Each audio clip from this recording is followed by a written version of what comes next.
sweet taste, so yeah, I guess it makes me smile. I found it hard, was hard to find. Well, whatever, never mind. Hello, hello, hello, hello, hello, hello, hello, hello.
TGIF Bandidos, it is Friday, May 19th, and we're getting into a Golden Bullet Prep build lab. Let's do that.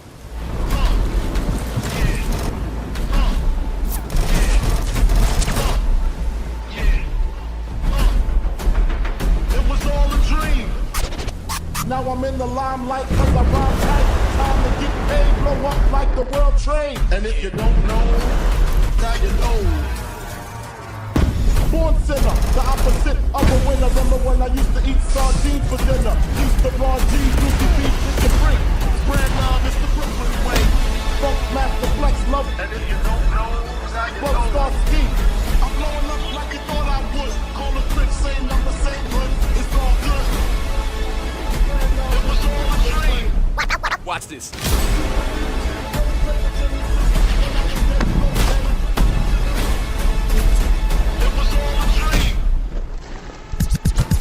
And if you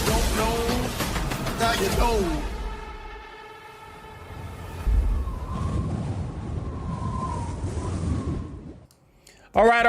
What up, Bandidos? TGIF. Friday, May 19th, streaming live from the Pacific Northwest. That is Portland, Oregon, where it's nice and sunny and not too hot. Finally. Yeah, we got hit with, we went from like 50 to like 90 overnight last week, which it's kind of painful because we need to acclimate up here, us Sasquatches, I guess.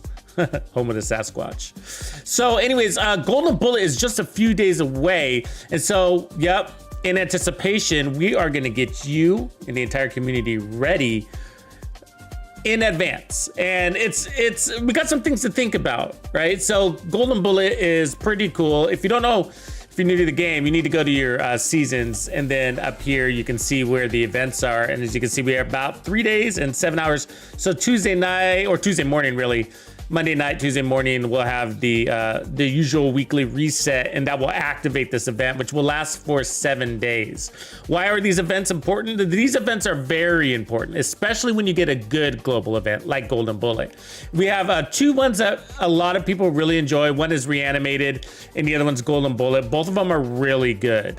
And one of the things about them is that by playing these global events, you're going to earn red stars just by leveling up and completing challenges. And when you do, you can come in here and buy caches. That's not available right now because the event isn't active.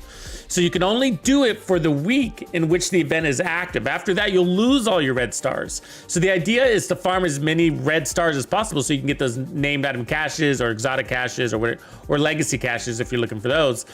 And get basically the best loot in the game. That's how we get the best gear, I would say, is inside these named item caches.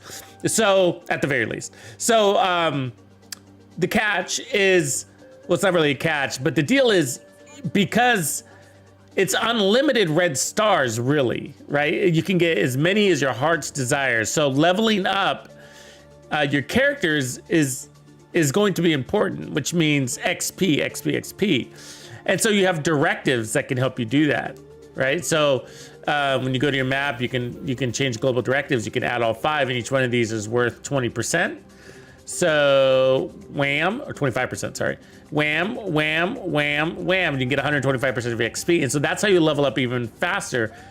Trouble is, that also makes your gameplay a lot more difficult, right? And so one of the reasons why I love Reanimated over Golden Bullet, although Golden Bullet's amazing, is that Golden Bullet, there is a downside. It does buff the NPCs, right? And so where Reanimated doesn't really, I mean, they have the ability to get back up if you don't kill them with the headshot, but otherwise it doesn't really. I mean, that's just more target practice for you.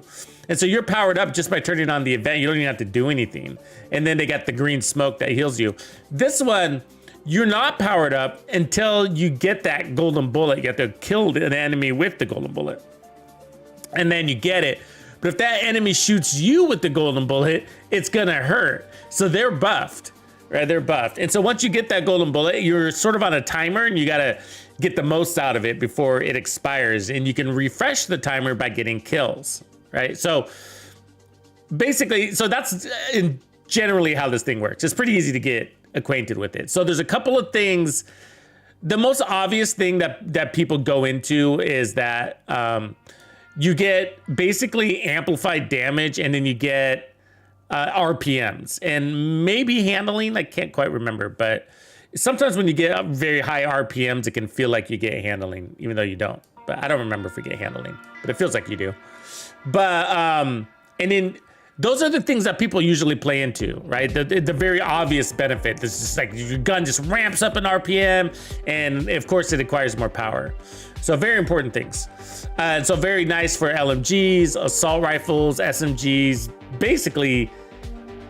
Yep, that's probably where it ends right there, right? Now there's another benefit that a lot of people overlook, and that's the auto reload factor, which is huge. Okay, it's a big deal. So when you put the auto reload on the Regulus, the M80 shotgun, a Super 90 shotgun, any of your snipers, right? You one-shot kill forever. So because these are all, or the 1886 rifle. And so you can never reload, and that's a huge boost to your survivability. And so of course you're gonna still get damage and you're gonna get RPM lift, but you're not so much playing into that because you usually already have enough damage anyways. If you had to kill the guy with a shotgun one-shot kill capability, usually you have the damage to do that in the first place. But either way, my point is the reload is another way to play into this. And so, you know, we'll have a few builds. We're going to create all of the builds. So we're going to want assault rifle builds and SMG builds and LMG builds and whatever. So we're going to create the full gambit. But the point is that the reason why I'm bringing this up is because when it comes to XP, things start to change. All right. So just because you have a bunch of power doesn't necessarily mean you're gonna be able to go run around. And every season it's different, right? You were like, well, last season I could. Well, last season the directives were different, right? So you have fragile armor now, pistolero, scavenge skills, and special ammo. Fog of War is always there. Pistolero tends to be there too. So you got to think about that, right? So if you get into auto reload, then pistolero won't be as much of an issue, but you're also ramping up your RPMs. So you could run out of ammo. It's possible. Something to think about, right? But it gets considerably more difficult to use your golden bullet build like an SMG golden bullet build when you're running all directives. So you're gonna want to think about that, you know? So if you are farming max XP and you want to run 5 directives, you know, are you gonna be playing out of cover? What kind of build are you gonna use? Is it going to be more of a play from cover build? Is it going to be a hybrid skill? But all these things work. I mean, they all work, right? We use like the hybrid striker build, you know, the skill striker build. That one works great. And you can run all directives with it. And you can basically plant it, hold your ground.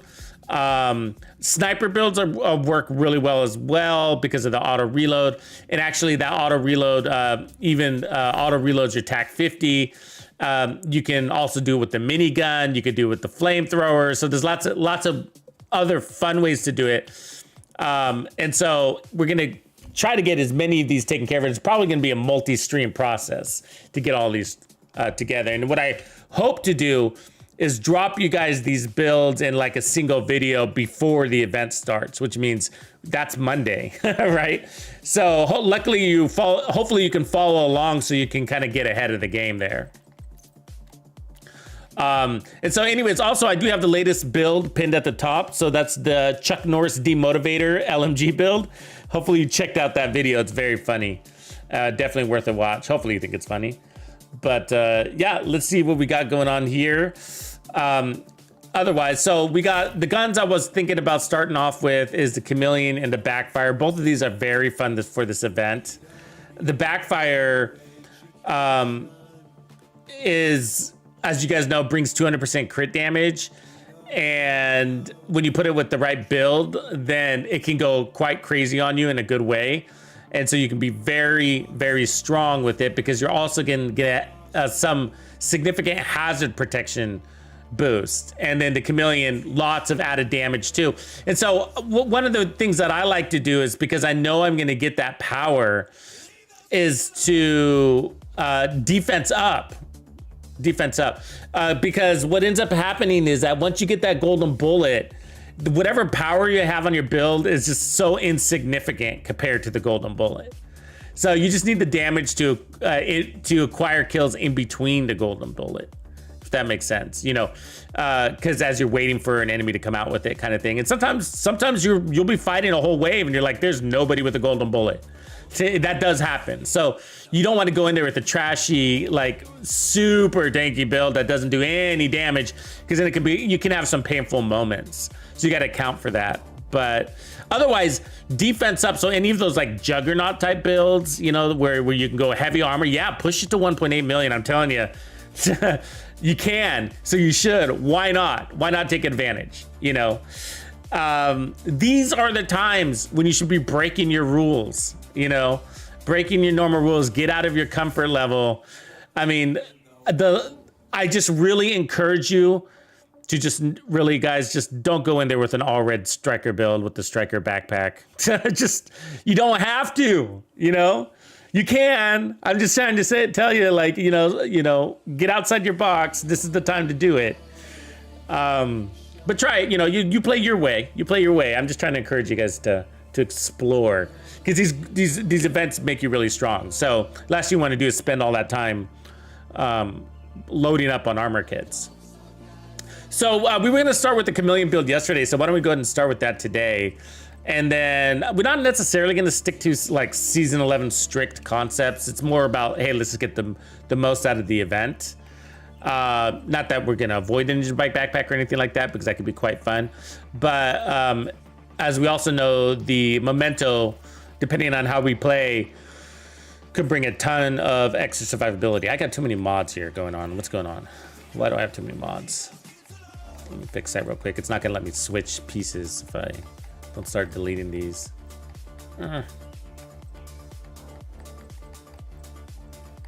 God, there's so many defensive mods that we don't use, but I save them anyways in case. Okay, there's one. Yeah, all right, cool. I can delete one thing.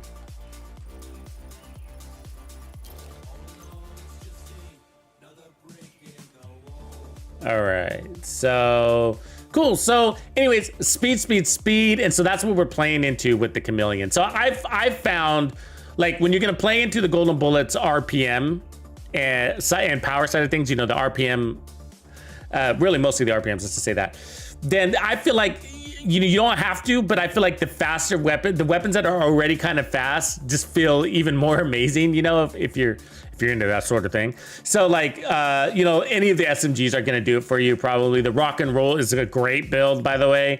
You can go around just with the rock and roll build. The Chameleon, the CTAR will feel great. The FAMAS will feel great.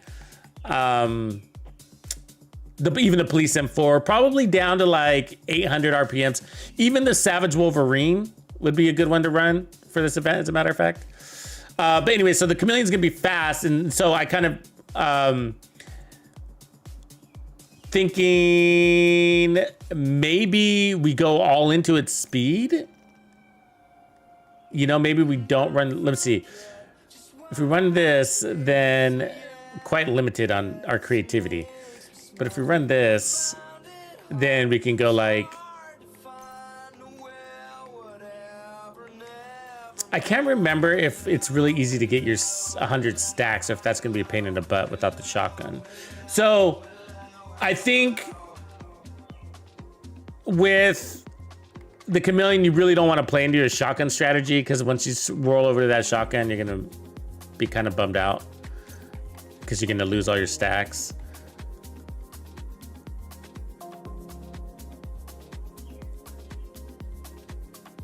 God, wouldn't it be nice if you can get the bonus armor from the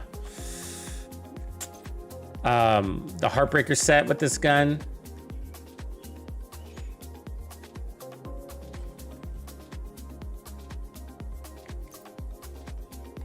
I mean, right now I'm just thinking, do I want to build it on top of a Striker or an Umbra? There's no wrong way. Umbra comes with its. If we go Umbra, we wouldn't have to be as reliant on the Memento. If we go Striker, then we're probably gonna want to run a Memento, because Umbra will give you some heals, and then you run Gunner for 10%, and then we can run another 10%. Let's try that. Let's do the 3-piece Umbra setup, and then see what we're gonna do with the back part. I mean, I think for this one, I'd probably not do the 2-piece Striker, which would in theory be a 3-piece Striker. And the reason why is because you're gonna get a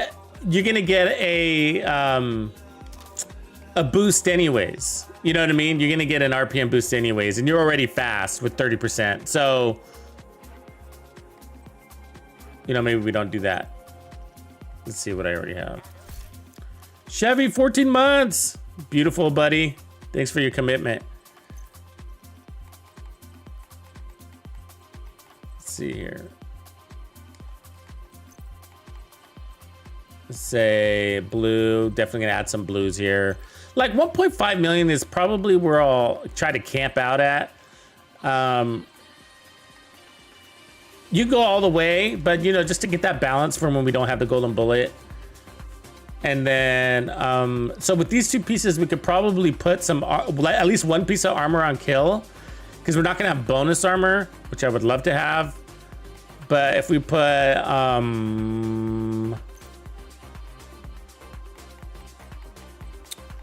let's do,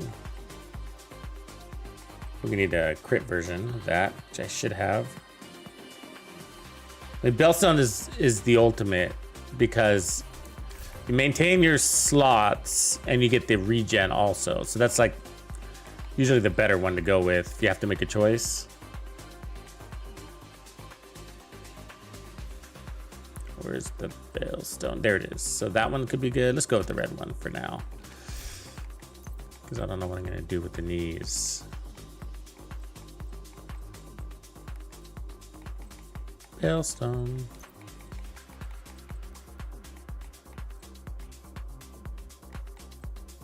Cool.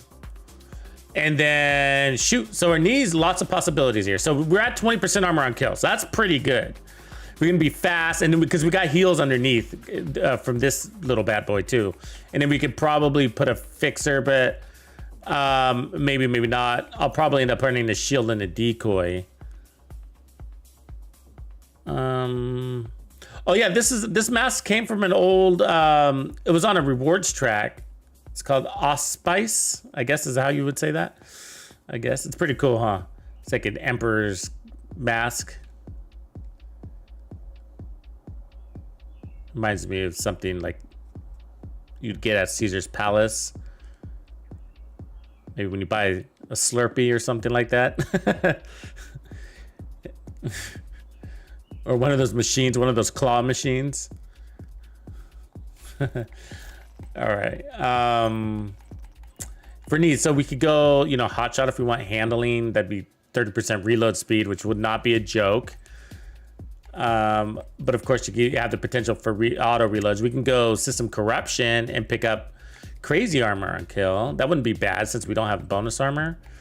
Wouldn't mind that. Uzina for armor and armor on kill. Murakami, not good really for what we're trying to do.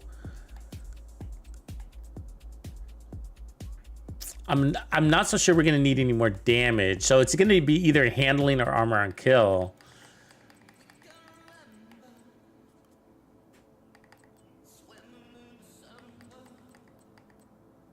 Don't you guys think? Because I think we're probably gonna be good on damage. I mean, so let's take a look at our damage real quick. We don't have any mods on. We just have 1 crit chance mod. So we're at max crit chance, okay, and we're at 205% crit damage. That's before mods. Think about that, because the reason why I want you to think about it is because this weapon is going to give us another 50% crit damage, another 20% crit chance. So we have too much crit chance, as a matter of fact. So we're going to need to figure that out. And so that's so we're already at 255% crit damage before mods, and we have crit chance to take off. So we're going to be close to 300% crit damage on this build. I mean, maybe we can push that and run like a Sokolov. You know, just get another 15%. Fuck it, right? No, we need to fix that though. So we need to take off some crit chance, and you could re-roll it to armor regen. That's probably what we'll do, or crit damage. So which one of these pieces got crit chance? None of them. That's crazy. So it's this assault rifle. See, the assault rifle gives you 10% crit chance right there, and then you got your watch, and then there's another 20. So it's crazy. So we need to pull this off. That's for sure. So now we're at 55. I'd like to, like, you know, you still want to maintain some sort of high crits because you got so much crit damage. You don't want to rely too much on waiting for your headshots to come around. But then we're gonna have the 90% weapon damage also, right? So crazy. So I think I would like to get rid of this 1 crit chance here. And I could do that by running, actually, what does this have here? Crit damage, good. So I could run the blue one, the blue bellstone. I think we had a blue bellstone.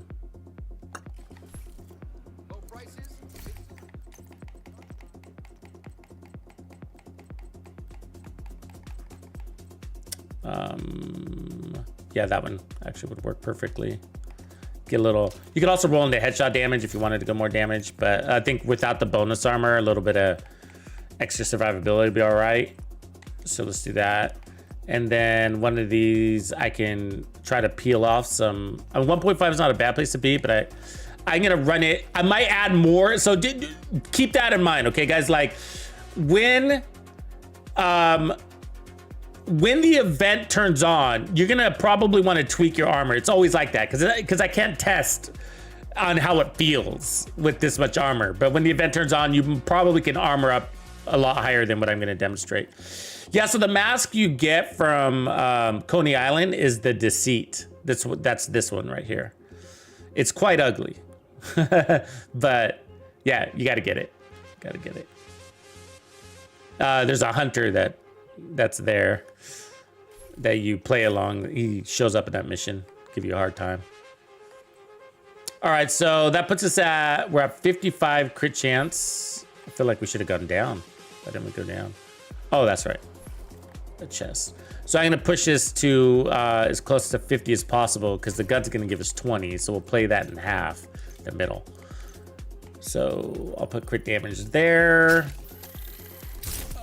All right, so that's 50, 205, and then plus 50. So we're at 255, we're not done.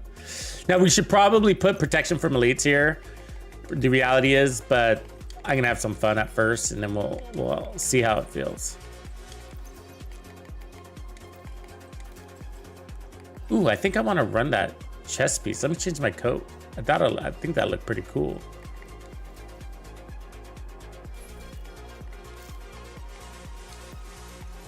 Doesn't it? With the belt? Yeah, that looks cool, huh? All right, then if we're gonna do that, we better change our pants. This is part of your XP. Like, you'll get less XP if you don't wear this outfit.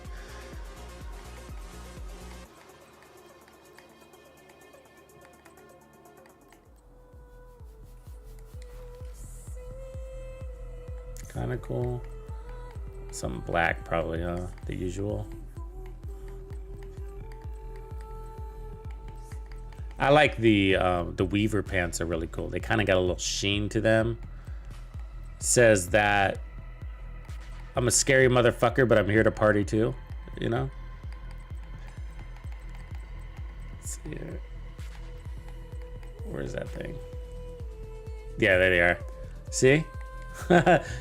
Yep. I'm here to party, baby. We've got some old beat up boots. These are the firewall boots.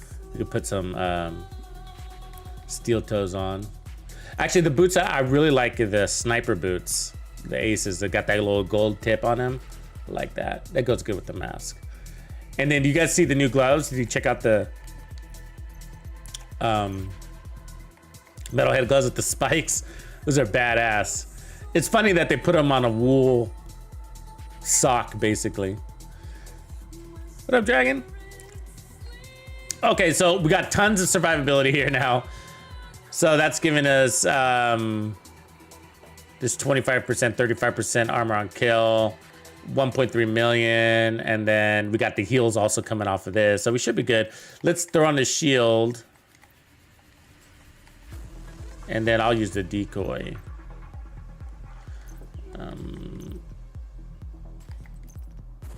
We need the shield because I mean the reality is that you're not gonna have resistance. And so we're at 140, 240. We're almost at 300% crit damage. This is a sick build. So I gotta say, that's 300% crit damage with 35% armor on kill and 1% regen.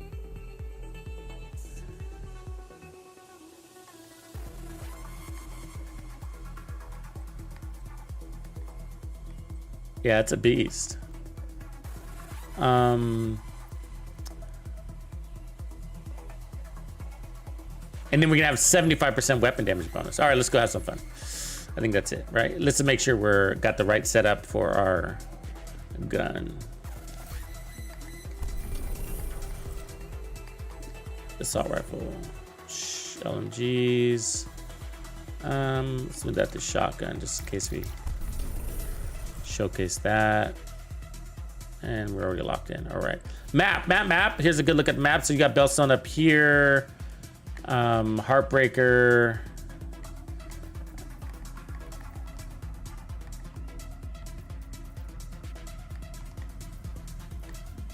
LMGs. ongoing directive assault rifles, so it can be a fun place to farm. All right, let's see if we can get some skill shit. Let's do it.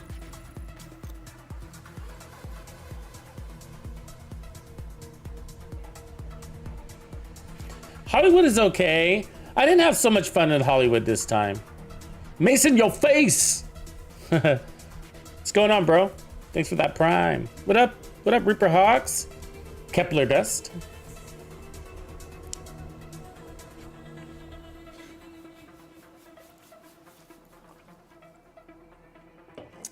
Yeah, last season I had a lot of fun with Hollywood. We came up with some pretty cool builds this season.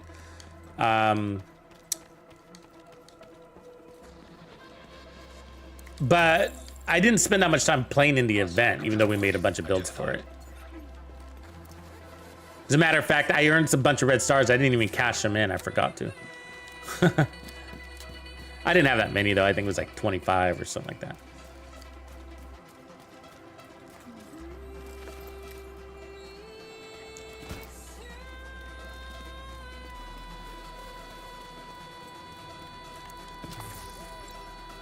So I was making, I'm working on the new gamer music playlist, which would be volume 11.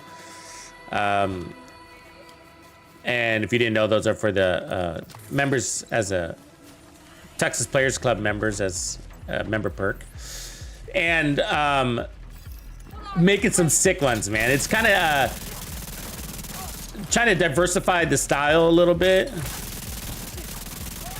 So, just kind of add some different sounds, genres. Kind of gonna go a little bit more, more hip hop in this one. I mean, it's gonna be hybrid though, so not purely, not like all rap or anything like that, but like, because we usually kind of do electronic techno and kind of building some nostalgia to maybe grunge or rock and stuff like that, right? So like we have some Nirvana remixes and stuff like that.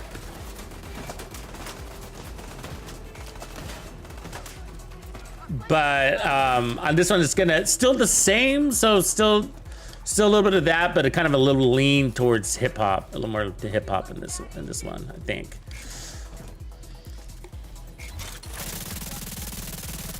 So I'm working on it. It's coming out to be pretty good. So hopefully I can get it out ASAP. I'll work on it more this weekend. I like to make it an hour long, which isn't the hardest thing to do, but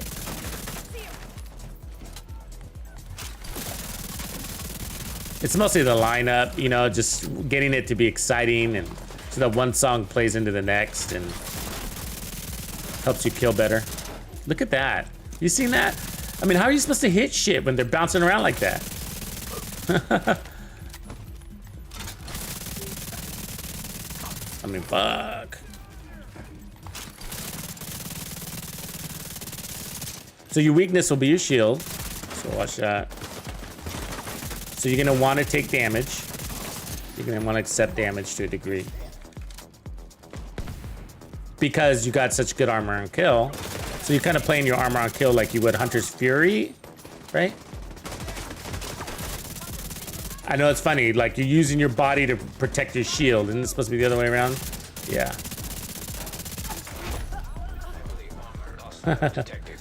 But it's because they nerfed the shield. It didn't always used to be that way, I'll be honest with you. It didn't always used to be that way. You know, but they made it so that when your shield busts, man, you can't even shoot your gun.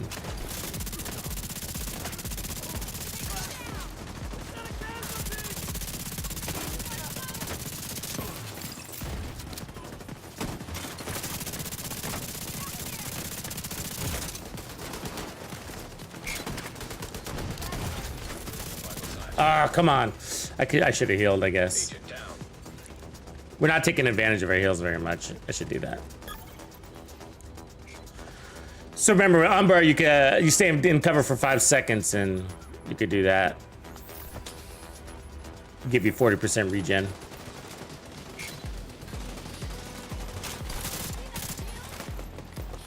Feels good though, power-wise, and it's only gonna get better. This has always been one of my favorite builds, actually.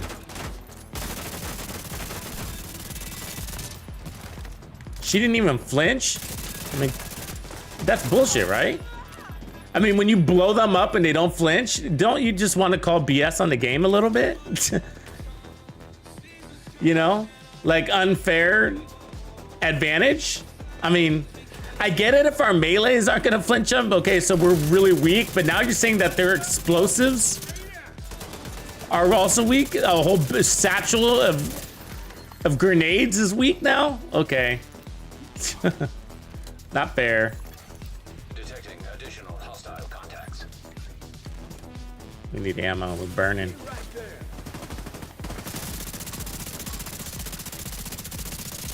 Oh, you guys are in trouble.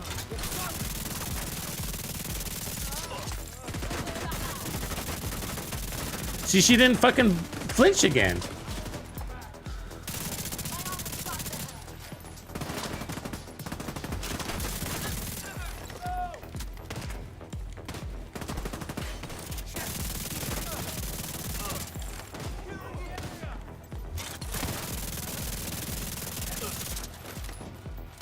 Yeah, I think that's bullshit.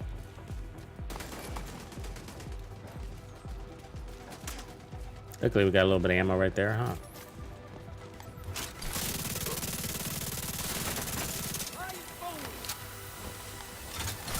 Double foamers.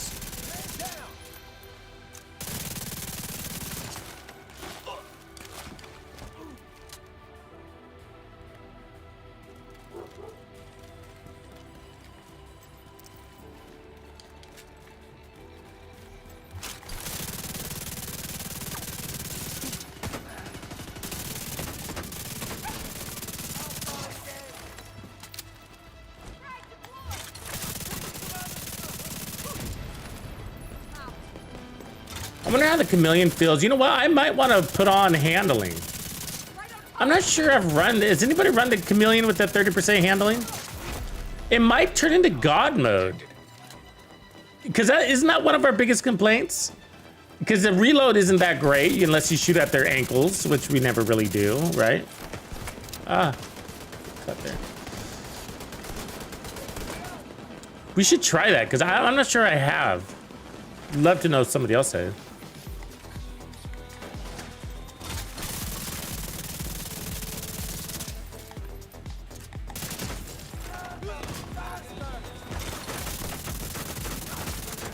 Look at me taking damage from across the field. Love to see who's doing that.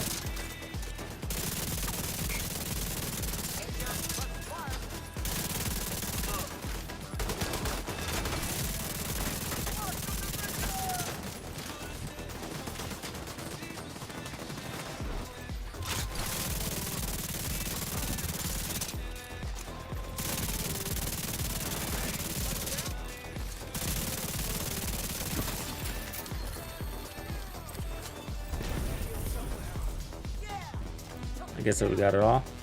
Yeah, it feels pretty good. I do want to try, you know, maybe we take off this 50% armor on kill, get more handling, and see if that sets it up for immortality, you know, because if you can just squeeze in more headshots and keep proccing that extra 50% headshot damage faster, and then the reload thing. I'll show you the reload thing in a second, what I mean.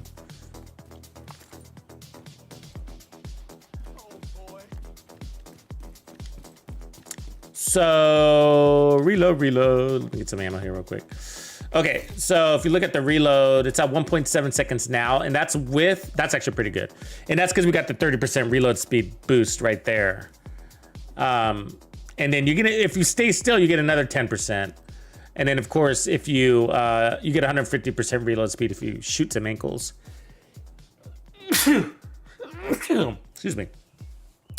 So let's toy with that though. I'm very curious. Let's put on a hot shot. Unfortunately, I only have crit damage. Crit chance. I guess that's okay. No, let's do weapon handling. Fuck it. Let's go all the way in on that. And then we lost some armor, so let's cure that. Maybe I think I have the chest piece still. Yeah, good. Okay, and we'll flip that to crit damage. And then you can put on protection from elites, which is probably the way you want to run, you know. We did all right though, but the protection from elites is going to help your shield too. So, and that is our weak point. What are we at, a tier 4? Is that what that is? Yeah, tier 4 shield, not the worst thing. You could also, I mean, if you end up keeping, as a matter of fact, this might not be a bad idea, but if you end up keeping another armor on kill here instead of weapon handling, then maybe you get rid of gunner and put on technician and protect that shield.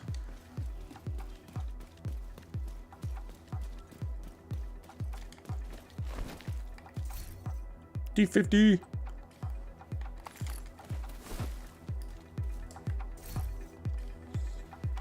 What up, Matt? Okay, so yeah, this is gonna be a crazy improvement. I have a feeling, you know.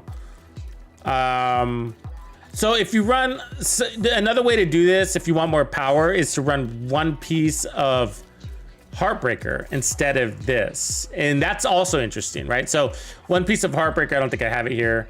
You could put it anywhere though. There we go.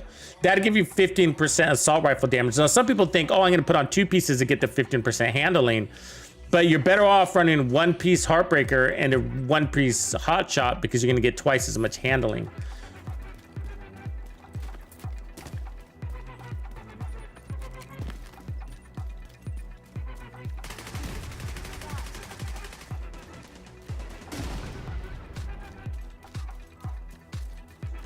Gesundheit, is that how you spell Gesundheit? Good job, Grumps. Damn, Grumpy. Didn't know you were a spelling whiz too.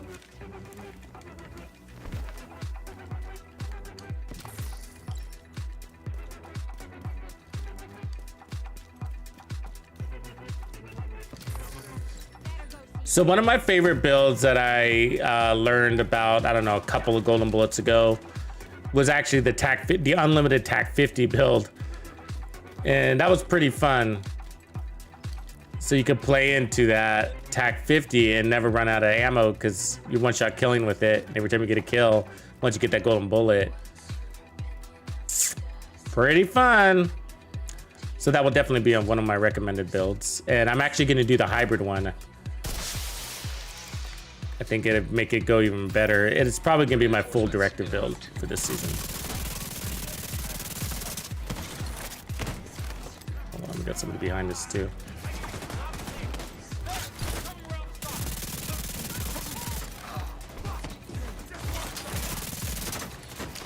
Oh, they're everywhere. We can heal, we can heal. Ah!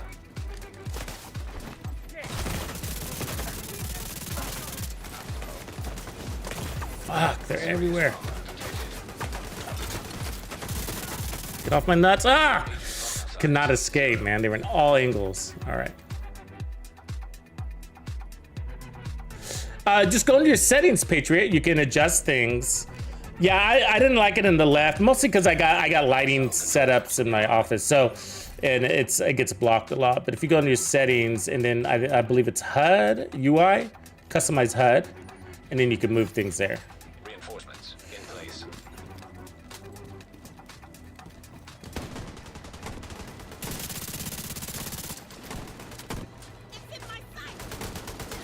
I feel like this guy wants to die first.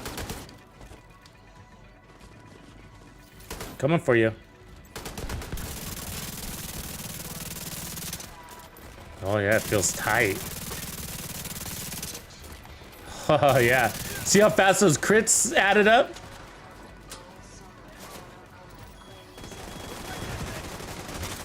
Ooh, yeah. Oh yeah. Oh yeah. Oh yeah.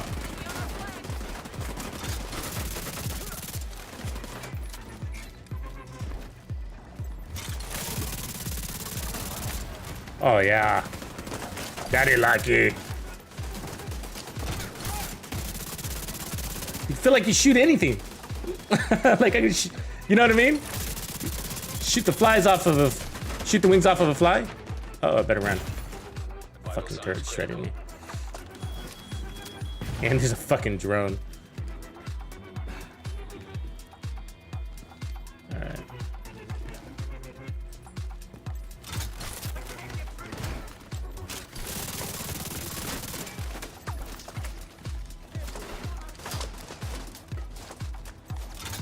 Peekaboo.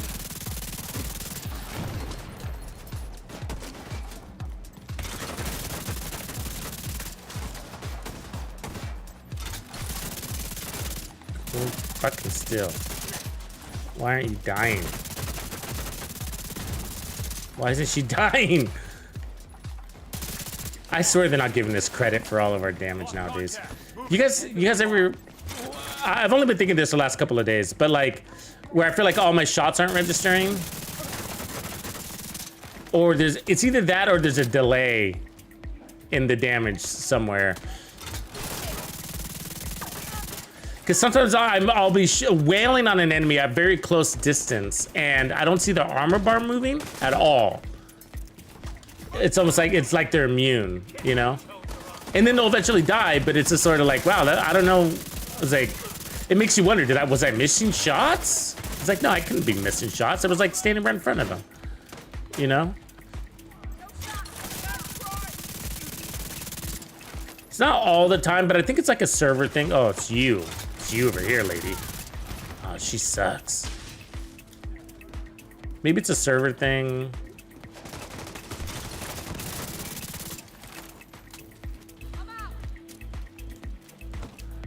Maybe it's related. You know how it's kind of related to, I don't know if it's all the same branch of issue, but like where you'll pop your skill, like your shield out, and it doesn't actually come out. And then you hit the button again, and then it comes out, and then it goes back in because technically it registered, but it was just a delay. And so I don't know if it's all the same dealio here, but.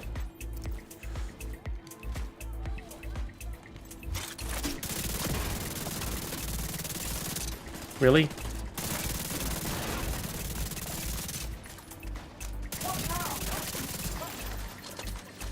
Oof, see a fucking reload? Yeah, that reload is fast. Feels good. I think I would rather have the weapon handling than armor on kill.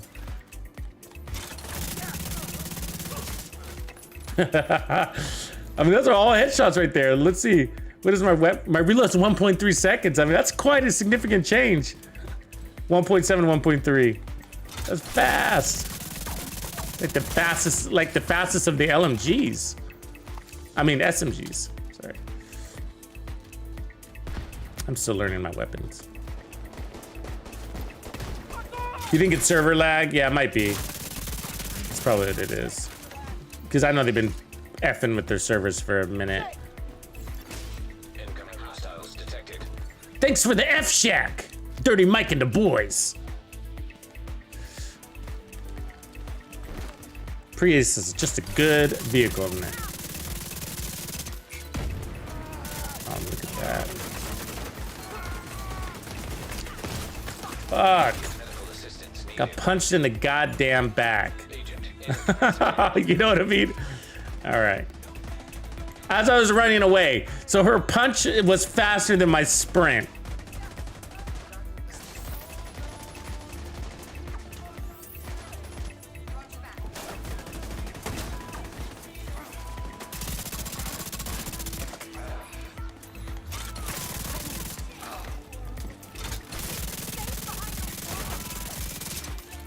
But that's what I'm saying. I mean, I think.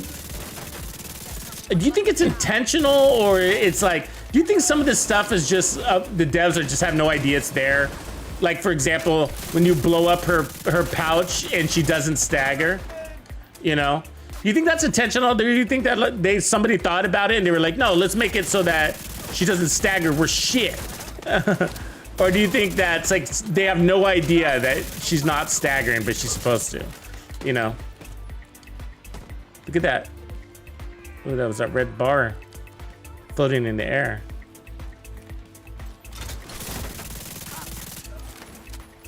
You see that laser? You seen that?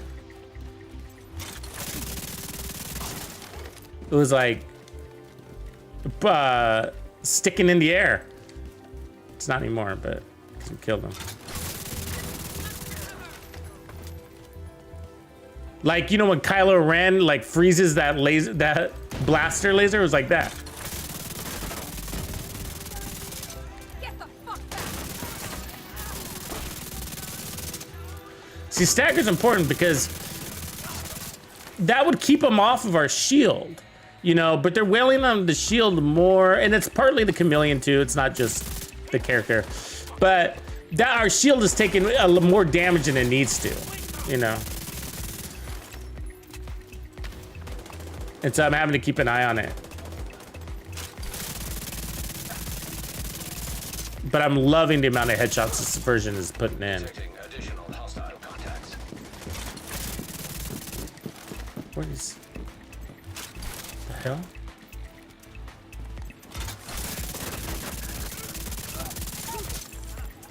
Yeah, I think it's worth it actually. Normally on a weapon like this, you might not be able to notice a 30% handling, because in theory the weapon should have pretty good handling, you know, because the higher RPM weapons tend to have pretty decent handling, right? Like think of your police M4, which all assault, I feel like every assault rifle benefits from one piece hot shot with the Ninja. Heavily armored hostile detected. I mean, have we found one assault rifle that didn't like it? I'm not sure we have. Maybe the ACRE, but I think we ended up doing it anyways because we were just like, it still helps with those shots at range, since that's how we were playing with it.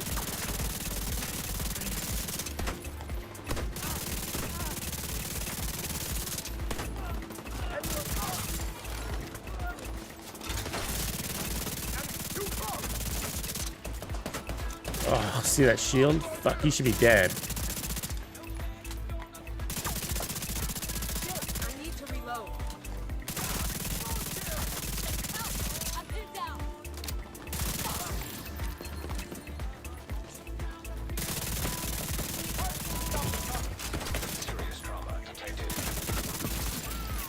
Yeah, it's annoying.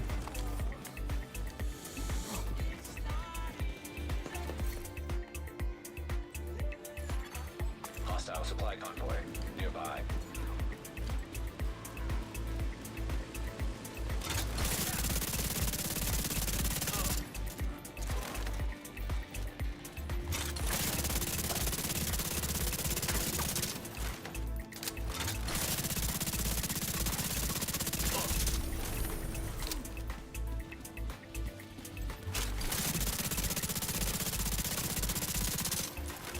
See if we get hurt. No stagger. You see that?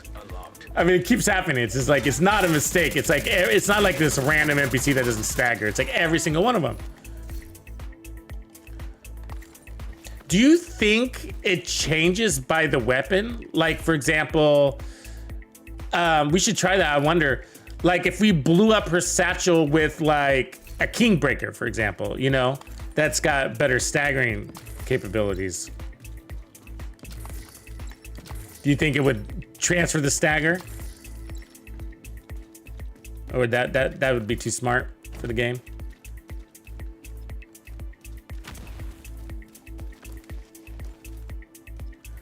Yeah, this is the Umbra gear set here. The Umbracito.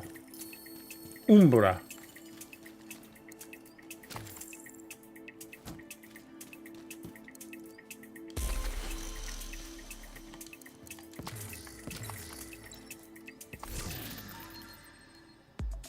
Yeah, that's what I'm wondering. Maybe we should test that theory and like go and blow somebody's satchel up with a different gun and see if it's the gun. If the gun doesn't stagger well, then it's just it transfers on that pouch, even though the pouch should be its own independent stagger. It's the point of having a weak point that blows up. Might as well just go poof, poof, like a girl fart. Poof. All right, so yeah, I'm sure. I don't think there's much to change here. I mean, we could just leave the options up to you, but like, I mean, I guess we could put on some protection from elites and see if it's noticeable drop in damage, but it's still not going to matter because you're getting damage up right when you get the golden bullet. This is the whole idea.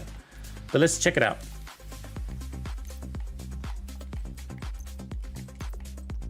So yes, Umbra is fun and will be a popular choice. Ooh, that's interesting, huh? For Golden Bullet, because it's RPM centered, right? So it's got that 30% lift. This gives you the biggest buff to RPMs. So it's for added fun. Striker has also always been a classic for the event.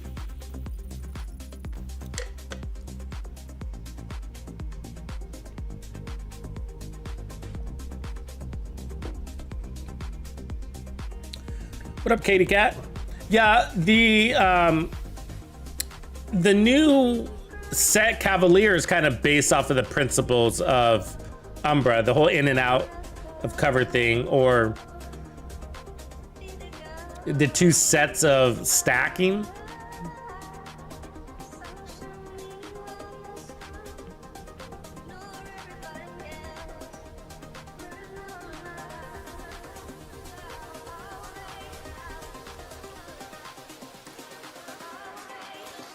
Okay, I don't want to spend too much time on any one build because we got a couple more to get through.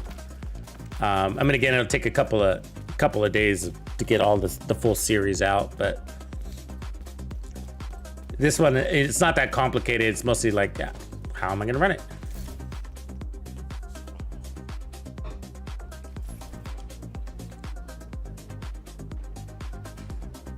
Okay, here's with protection from elites. Reinforcements incoming.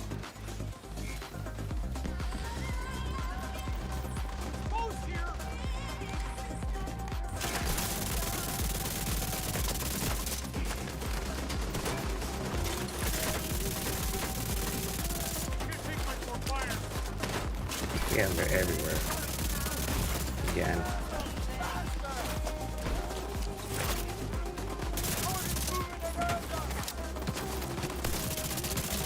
Chill up for a second. Heavily armed. Hostile supply convoy nearby.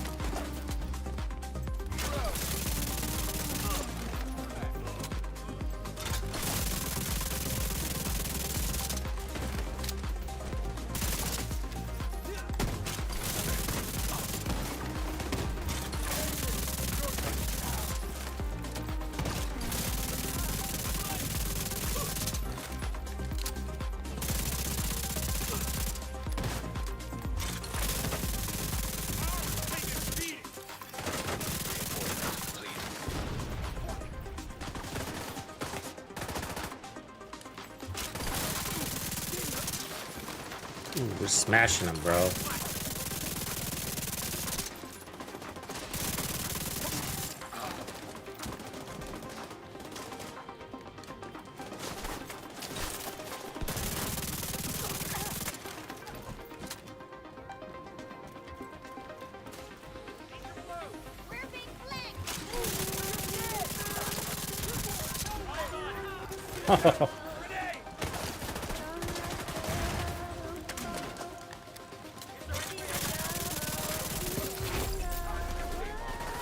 Detected.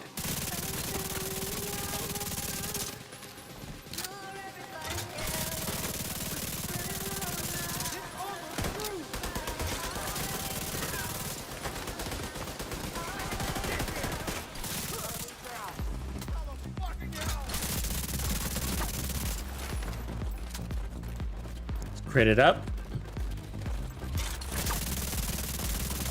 Those headshots in.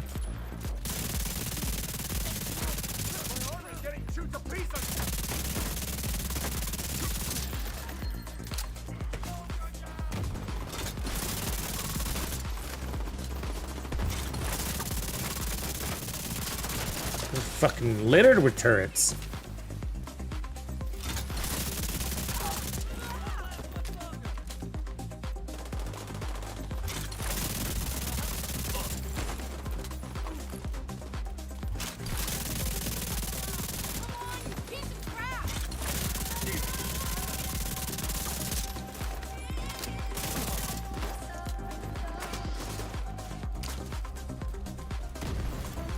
Detecting additional hostile contacts.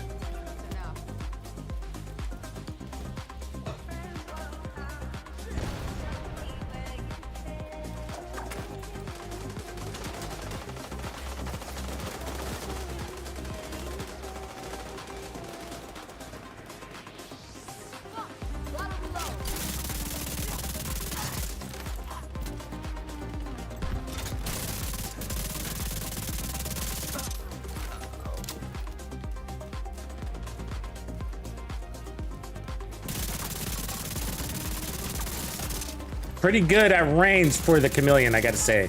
That's the accuracy right there. Not the stability. It's tightening up the bloom.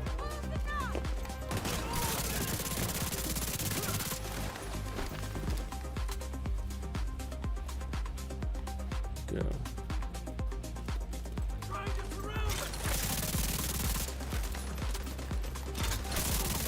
So the farther the enemy is, then the more that accuracy bloom is gonna affect you.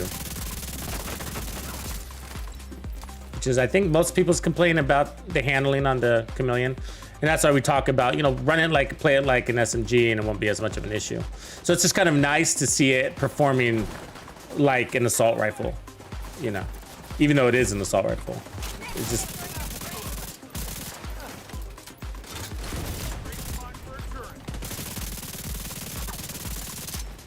Come on, dude. Oh. There's always one. Always one asshole.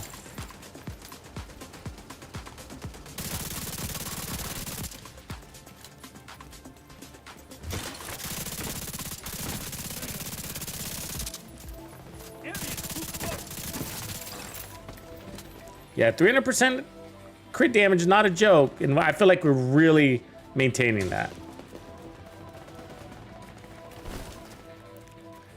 We're doing a much better job of protecting our shield now.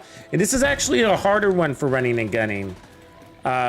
Because it's actually more of an open area and it exposes your body or your shield more. Great one for sniping though. This is a great control point for sniping because for the same reason it's open and it exposes the enemies more.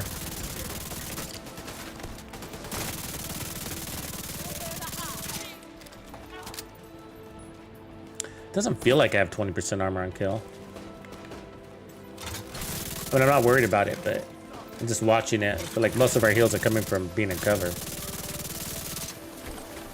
Still got that off, huh? Impressive. Heavily armored hostile detected.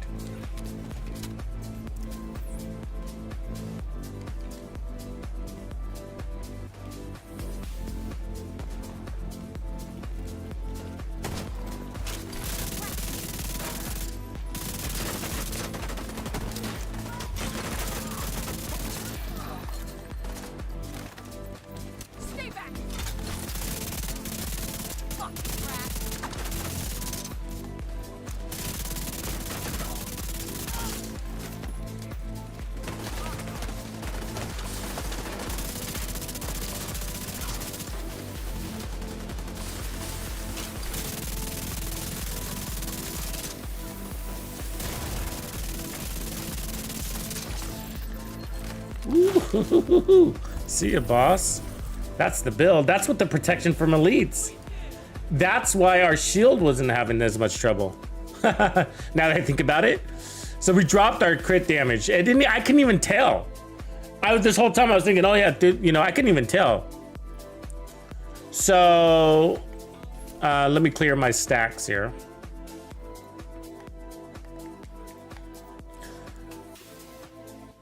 So that puts us at 200%, 250 crit damage, give or take. And I mean, I'd feel comfortable even lowering my crit chance even more if I could, but I can't. There's nothing to decrease crit chance. Oh, that was with the weapon handling there also. I forgot about that. So yeah, shit. I mean, that was strong. It's a strong build right there. I wouldn't change anything even without Golden Bullet. You're good to go. So rock on. We ready for the next one? Seen enough? Cool build though, honestly, no joke. Like, that's fun. And I'm excited to be running the Chameleon again. It's been a long time since I ran the Chameleon, to be honest with you. I feel like all last season, the Kingbreaker got a lot of love for me, you know?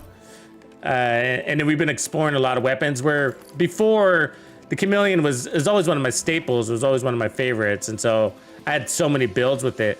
And it's because it gives you so much power to get creative with your builds because that crit chance. I mean, there's no assault rifle that gives you such crit chance, you know, and so it's the only assault rifle that gives you all the crit chance you need, plus the crit damage, plus the weapon damage, you know, and all you have to do is stack. But what doesn't stack in this game, right? Striker stacks, everything stacks, you know.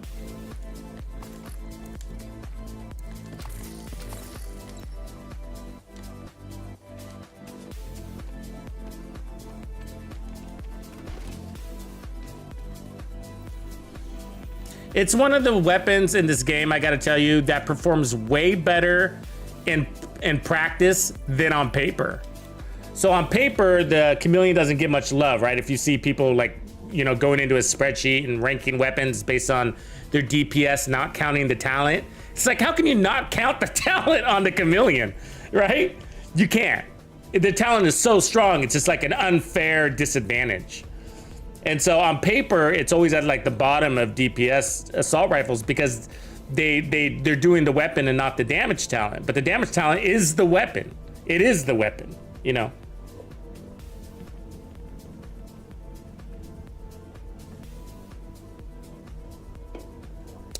Yeah, Matthew, the best skill in the game is the decoy. And I bet you it is underrated because I don't think you'd get that answer from a lot of experienced players. The decoy without a skill tier is so strong, even in legendary, surrounded by enemies, tanks, chungas. If your ally goes down, you could throw out a decoy and pick him up better than a revive hive. You know, it's amazing without any skill tiers.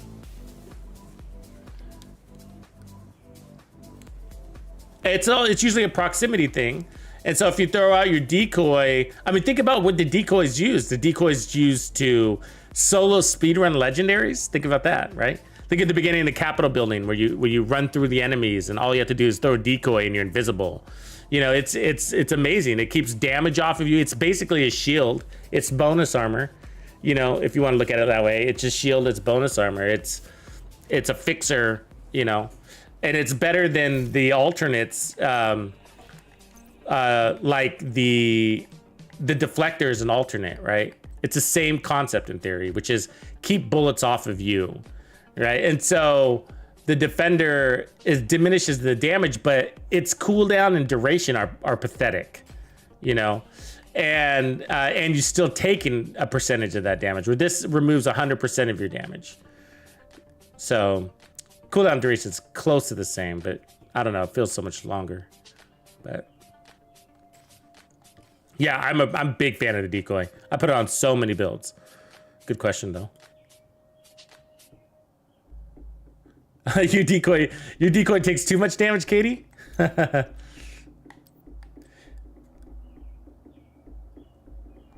right, let me delete a couple things here. So, yeah, so 3 protection from elite mods. I'd probably maintain this build exactly as it is. I don't think I'd change anything. I mean, maybe...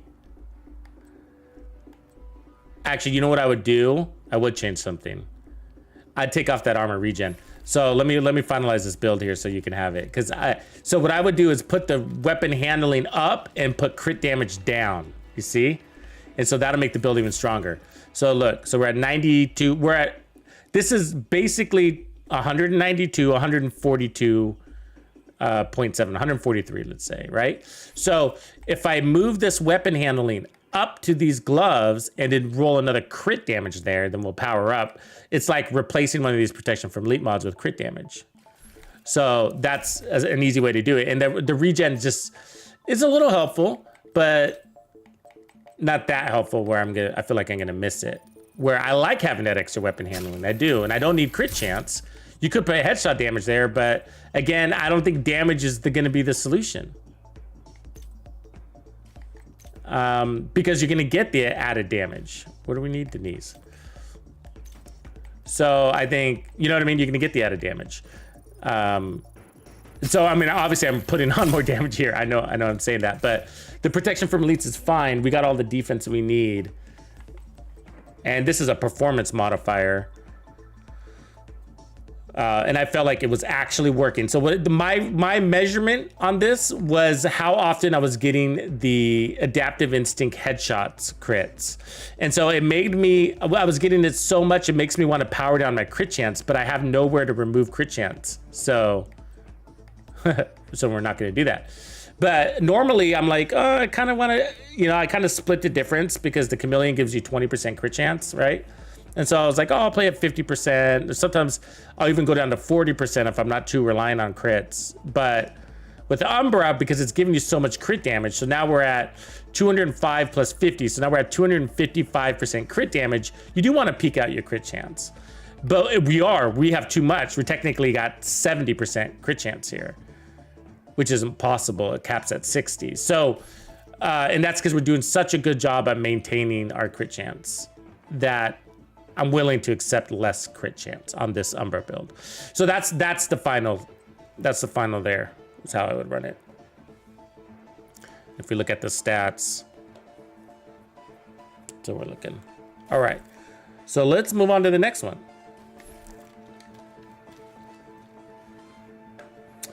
Actually, the next one, I wanted to just show you guys the SMG. So let's do that. So we're gonna do the Backfire. It's actually also gonna rely on the Umbra because I really like it with that. So good for you, easy for you. Hopefully. It's a different configuration though, because we need the status effects. So we could try it with the Striker. I don't know if we can. I think we have before, and it wasn't possible to get all the status effects. So let's see if we can do that. So we need Umbra with Hasbro like that, and then there's another one. So we're looking for the bleed. Just estimate about 95% to route that. But if you're there, you might as well go to 100. So it doesn't really matter, you know, what the actual number is. It's just say close to 100. Some people like to make a difference on the actual number, but you're either immune or you're not.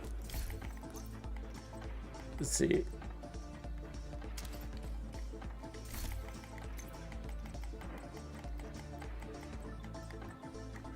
There we go. So we got 3-piece Umbra with Hazard. And then here is the question. So we're going to want to change our mods to bleed resistance. Yeah, the apartment's a beautiful weapon. Yeah, good call. It's good. So there's that. So we're going to put all our mods to bleed resistance. There. Should have more than that, huh? All my other characters. But that's fine. We'll be close enough. All right. And so let's look at our bleed resistance. We'll go defense here. So we're at 70%. So the rest is going to need to come from these two pieces. So a yawl piece is usually good to run because that's going to be an easy 20. And you can run the yawl mask if you want the health damage, but it's not going to be critical. A Cheska is also really good and might even be better because it's also going to give you crit chance, but we probably have enough crit chance. I mean, we're on the edge. So let's look over here. Got a couple of pieces to play with. So we can do a Cheska and a yawl. We might have to do both.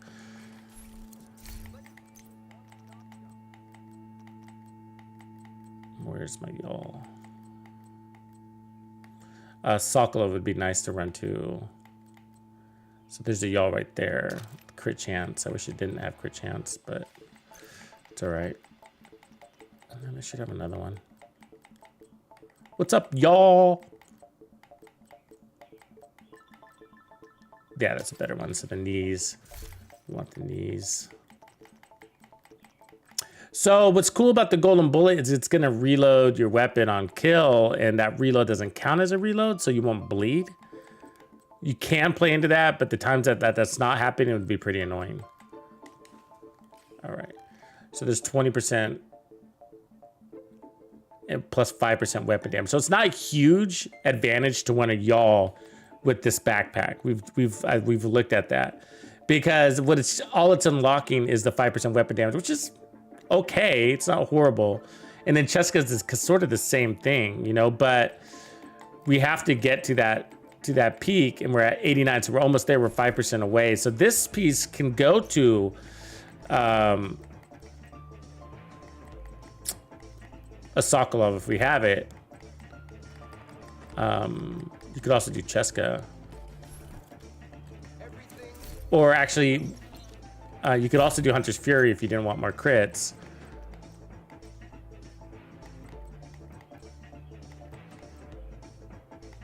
There's these. Oh, that one's got the crit chance on it. Namo. What's his Namo? I'll bring it over. I guess I can move some. I got more Umbra Hasbro, so I could do that. I can move some things. I think I got a y'all here too.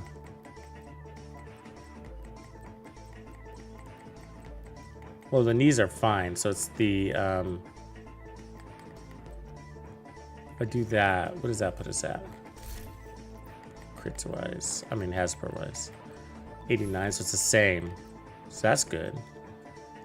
Because we don't even have hazard protection there, and we got crit chance out of that. So we could put the Umber here. Apparently I gotta move something, hold on.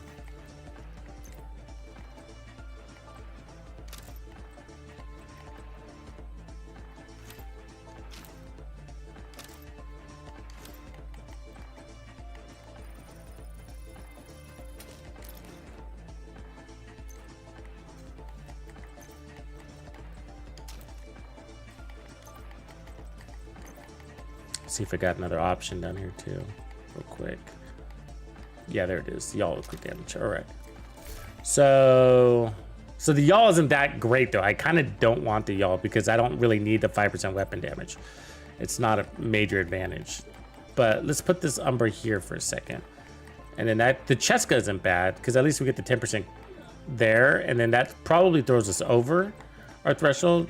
Yeah, so we're at basically 100% bleed resistance. So tough. So if I got a Cheska with hazard protection, then I could put whatever I wanted here, as long as I had one hazard pro. So let's see, I should have a Cheska with hazard protection somewhere here. There it is. There we go. So then it's not as pretty as the other one, but that frees up my holster to be, what do we want it to be? You go striker for handling. I mean, ideally, I think a Sokolov would be best for damage, but we don't necessarily need damage.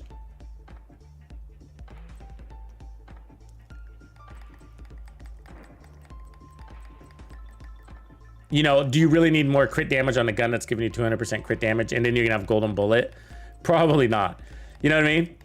So maybe is everything just gonna have one piece hot shot on it at the end of the day? Is that what's gonna happen? No, probably Bellstone. We're gonna need more armor on kill. So let's do that, something like that. Push us to 20% armor on kill. That would make sense. Because that's the one thing we're missing. We could go Picaros if we want the skill tier also. Okay, so this is where it's gonna get tough. So I need that Bellstone to have a free slot so I can put hazard protection on it. So there's the Sokolov. I'll push that over just in case. Bellstone with the crit chance. Perfect. That's the one. Okay. Let's see if we can get that to work. So we'll take this off, and then we'll put the Bellstone there. All right. Let's see if that'll work. We're at 79. That'll push it to 89. So I need this to have crit chance on it. I mean, hazard protection on it for this to work. And I think I'm limited on this slot unless I put a y'all there. I guess I could just do that just because I'm limited on pieces. So if I put the y'all there, that's probably higher than we need. No, it's not. That would be just right. We'll be at 98.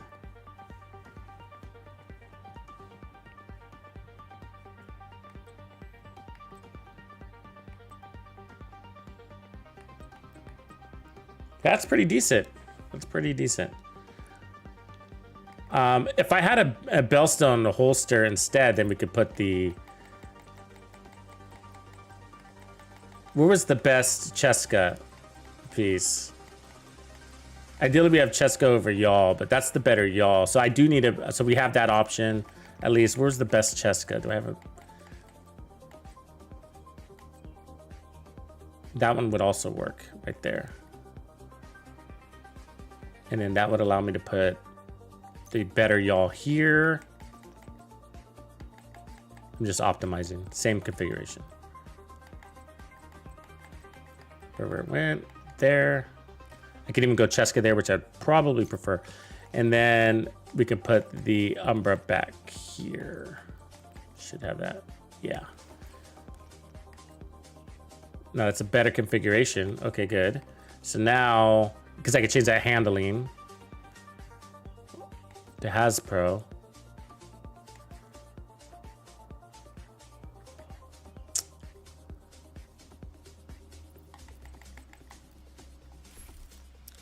Then we could change this to Cheska instead. I think we had that one. And then we'd get more crit chance instead. It's not as good looking, but okay, so we're at the same bleed, and then we're at max crit chance there.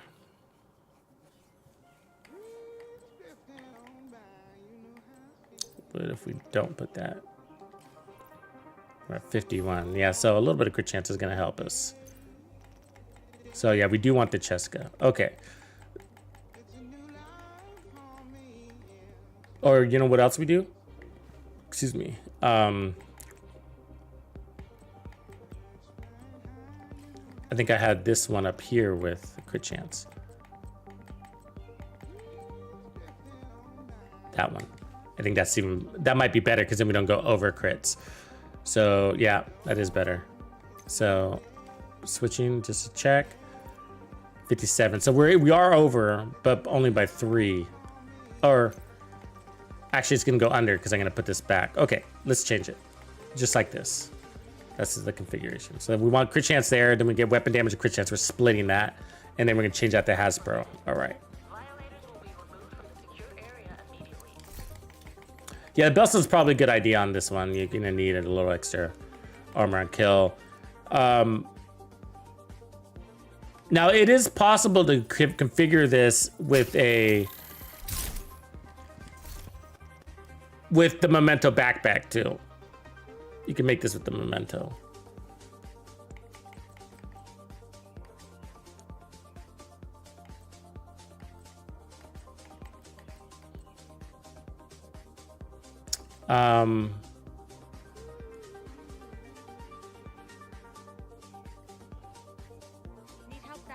Actually, maybe just do that. So let's see. Hold on a second. Let me see if we can do that.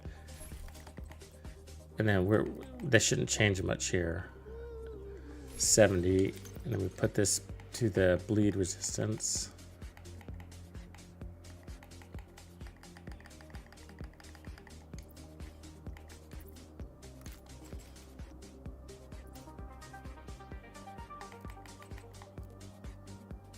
Yeah, see that? We're at 99% bleed resistance. So there's no advantage from that that backpack giving us on the hazard protection side, unless you run a Cheska, but there's still no advantage off of that. So you'd be losing the Bellstone, but we're okay with that because we're gonna have the Mementos instead. And then I think the disadvantage, if I remember right, is really, I think it comes from the crit chance. I think we're gonna be a little bit under critted. We'll take a look here in a sec. But I could put a Cheska down there. So let's just make sure we got the bleed resistance is at 89. What am I missing? 1, 2, bleed, bleed, bleed. Good to see you. Hazard. Okay, that's because this is Bellstone. That's right. It's got to go to a yaw. This one has to be a yaw. There we go. And then that should push us. Here we go. 100% almost. Okay, and then crit chance, we're at 51. So that's the cost, is that you're 9% under on crit chance. If I had one with crit chance there, then it'd be better, but I'd have to, well, I don't think I have the yaw piece or the Umbra. Maybe, let me check. Need the Umbra knee to move. Yeah, there we do. We do have it. All right. So we can make that happen.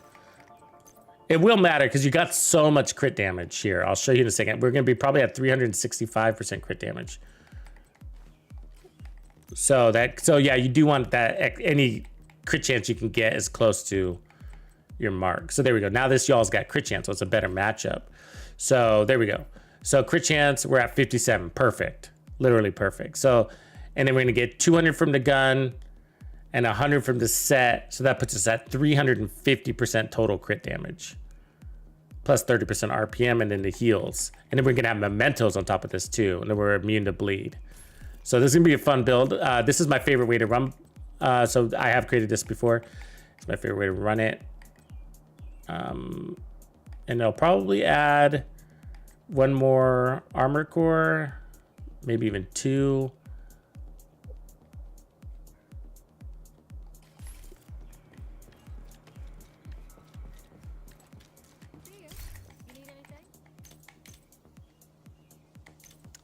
I'll do 1. Go at 1.3. Probably end up changing that a lot once the event turns on.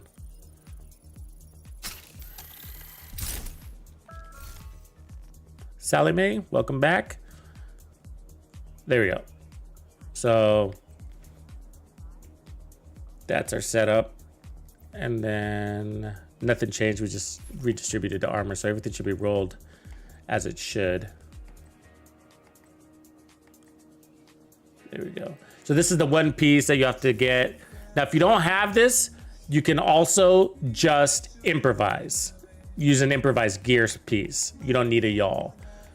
So, because the improvise allow you to, I don't have one here, but the improvise allows you to put a bleed mod. So all you need is an improvise with crit chance, and there you go.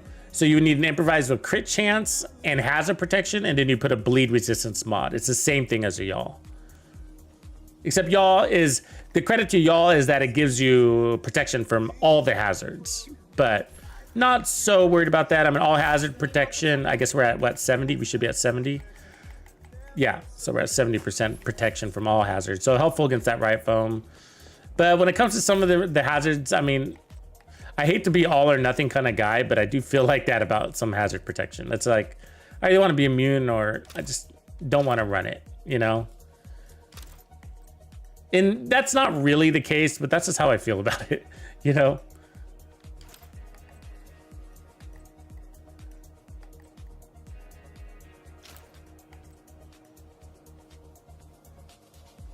What's poppin', Sally Mae? All right, cool. Let's go kick some butt now.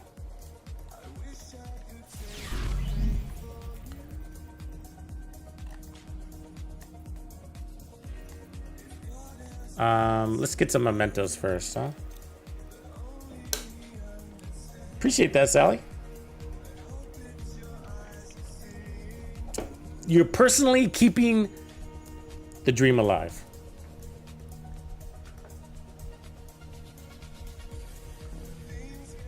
Oh, quick reminder that the LMG build is pinned at the top there with the Sleipnir.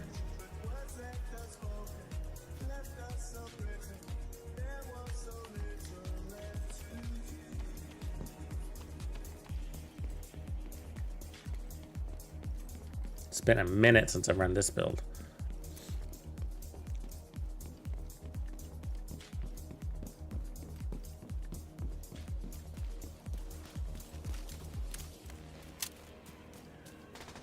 So this is going to be a better build for those directives than the Chameleon, because those directives are going to put on some special ammo, which is bleed.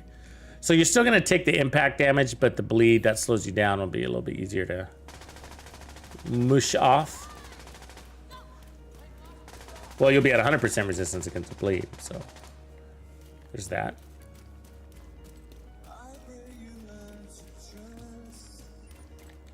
And then we got the bonus armor, which will help too. So the bonus armor will protect you from the impact, while the Hasbro from the bleed.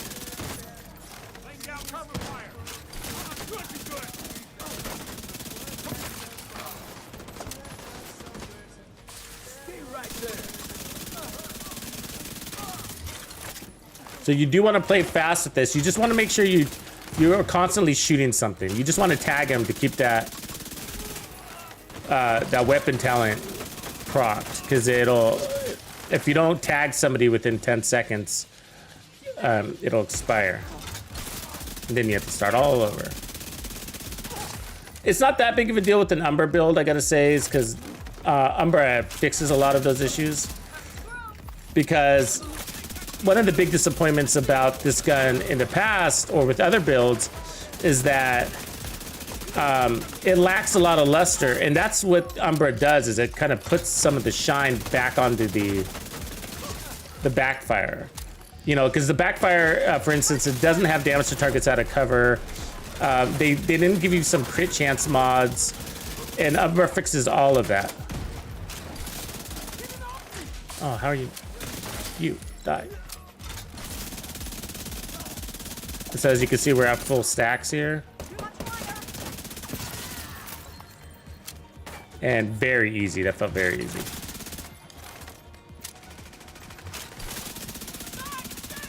And so to maintain those stacks, all I gotta do is put in a bullet on one guy every 10 seconds. That's all you gotta do. So that's my strategy with this gun. So I'm charging up, I don't wanna kill him. I'm gonna use him, right, for the next wave. And it's not a perfect system, it might not happen. Depends on how far away they are, how long it takes them to spawn. Incoming hostiles detected. Yeah, so I lost it.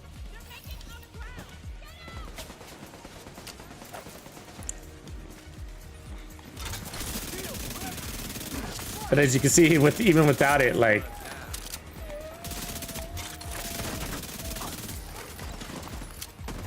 the Umbra just really fixes it, and then the Memento too. It's a combo thing. It's a good power combo for the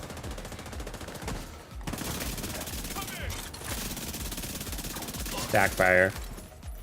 And I can honestly say this is my favorite Backfire build. I'm not sure I need to create another one. No, we will, I'm sure.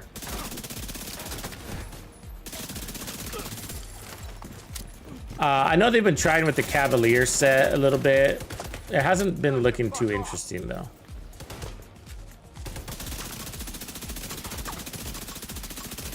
It's basically like running the Backfire with Foundry. I mean, if it doesn't feel good on the Foundry, it's not gonna feel good on the Cavalier set. Except Cavalier does give you weapon handling. I mean, not sorry, hazard protection, so that's the advantage.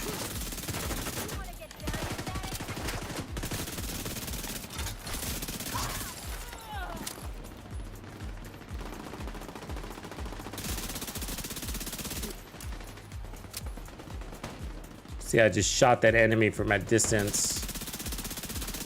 It's kind of annoying, I know, but better than restacking.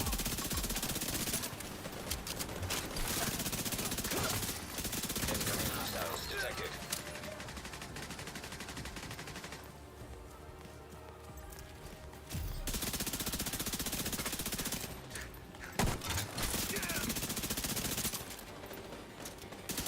Did we just clear? How did we? No way I didn't maintain that. No way. I swear this game's clock is not right. 10 seconds is not 10 seconds in game. You know what I mean? Fuck. I mean, I was maintaining it the whole time and it reset it.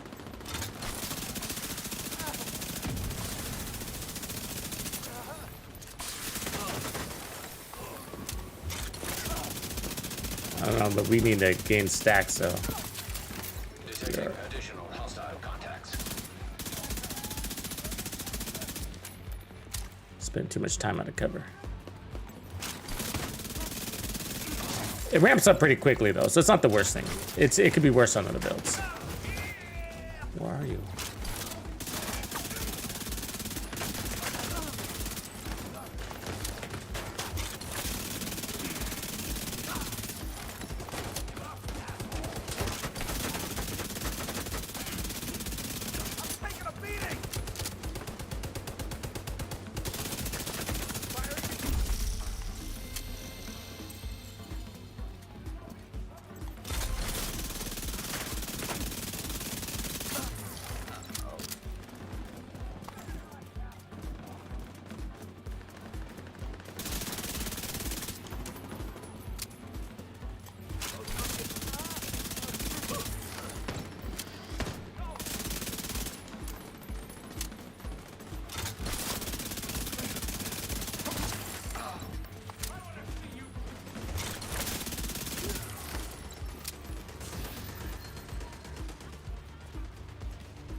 Heavily armored hostile detected.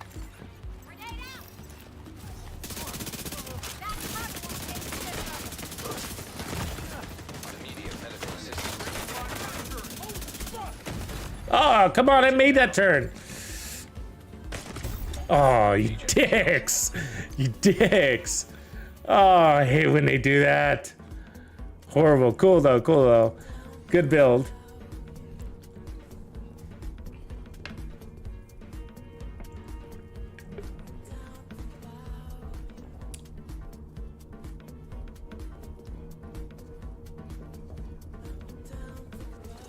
Stay frosty, Sally.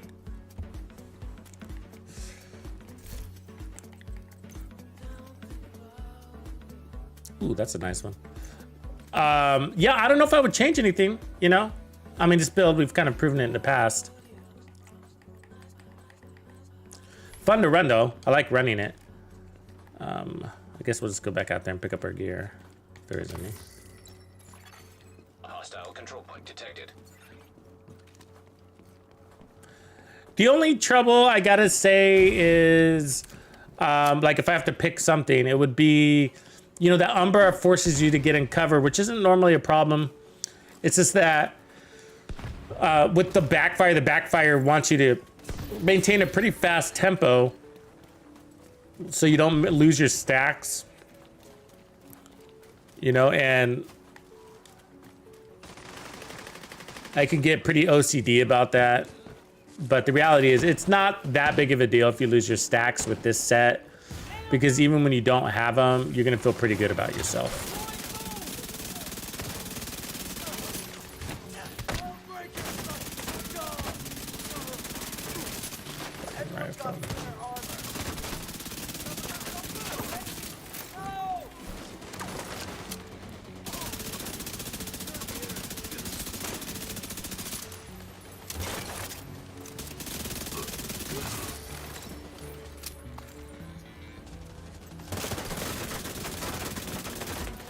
Fucking shield. You know?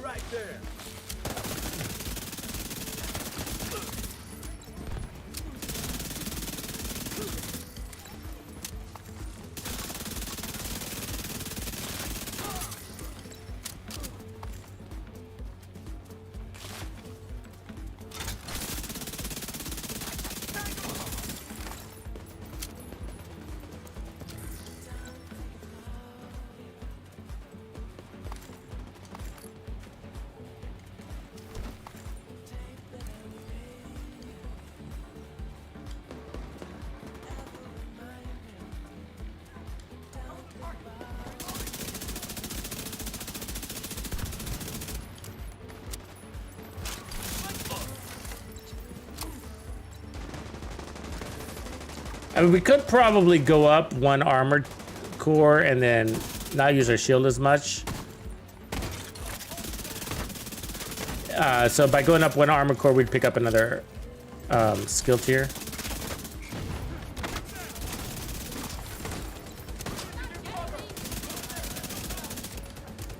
I'm sorry, not skill tier. I meant a bonus armor. 10% more bonus armor.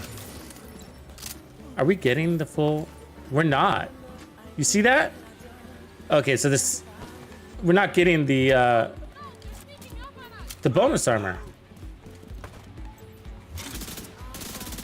All right, so that's probably what's wrong. I need to reset or something. So we got 1, 2, 3. We should be getting 30% bonus armor, right? And it looks like more like 10%, maybe 20.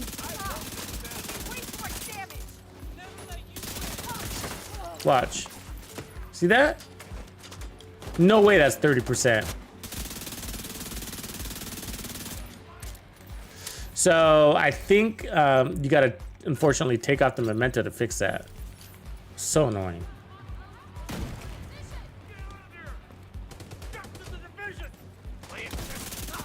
Okay, let's look now. It's a little better, huh? It's definitely more. It's twice as much. Heavily armored hostile detected.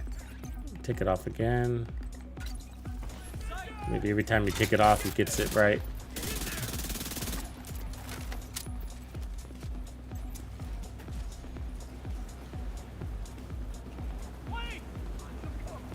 Come on, man. Get down here and fight.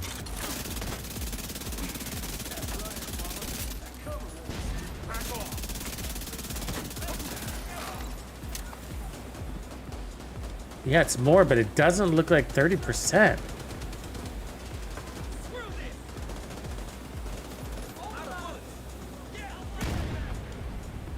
Just doesn't.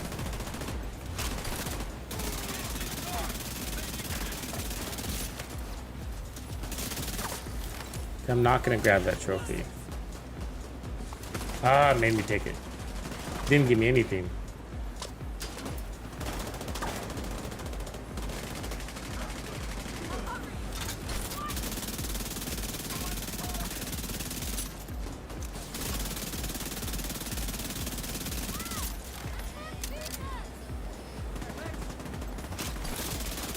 Oh wait, you're me. You're on my team.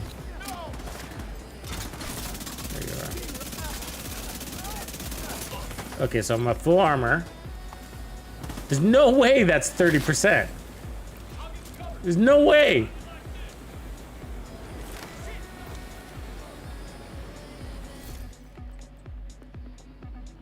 $10, $20, $30. I don't have any directives on, so it's not that. I'm not running fragile armor though, you know? We had no directives. But yeah, that's what we saw. I think it's a memento thing. A bug that's coming with the memento. That's why I checked it with full armor to see if that was the case. Is it basing it so like we have full armor? And it's just like, that's like 10%. It should be 3 times that.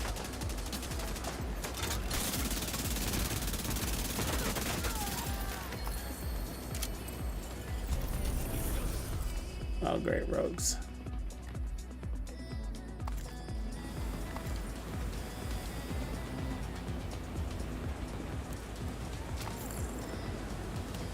Not helpful.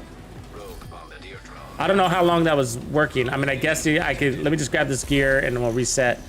Because I don't know if that whole mission it wasn't working or not. Or if it just happened after I died. Rogue sniper turret detected. Hostile sniper turret detected.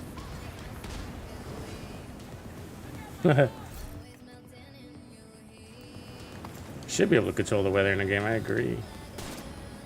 Do you guys feel like Empress drops really well? Like when there's Empress on the map, you get everything that you could possibly be looking for. Okay, so let's reset that. See if that helps.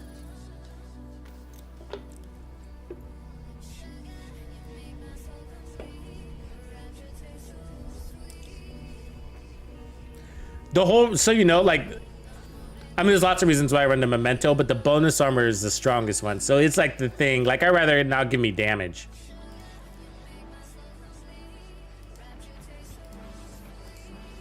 Rather lose damage than bonus armor. So let's...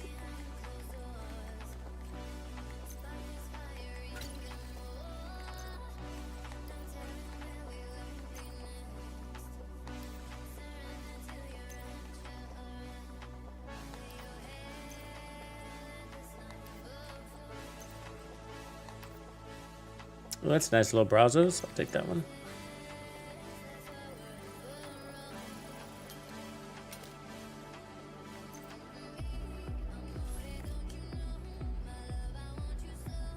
All right, let's see if this works. You only need one kill to know. Hostile control point identified.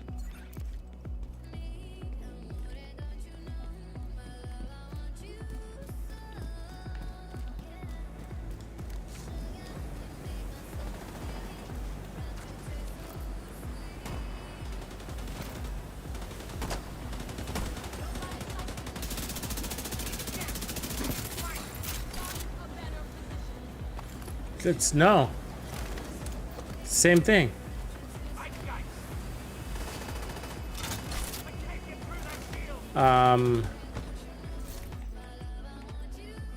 F, what the F?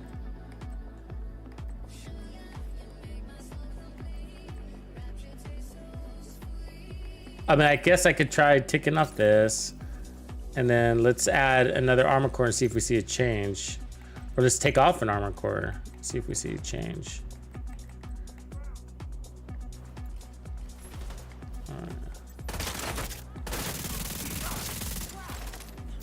It's the same. Basically, I mean, there's a small change. There's like a tiny change. Like half a bar worth of change. Took off a whole armor core.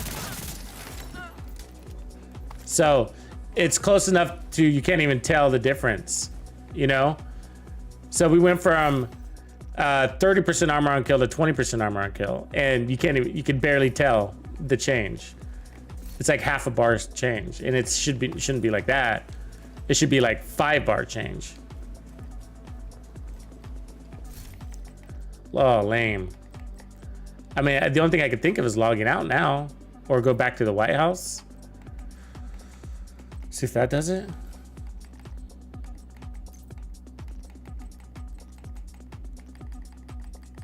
I mean, well, it doesn't appear to be related to the gun or the gear set. I mean, we could try taking off this, and then let's go get a kill. So take away the 4-piece bonus.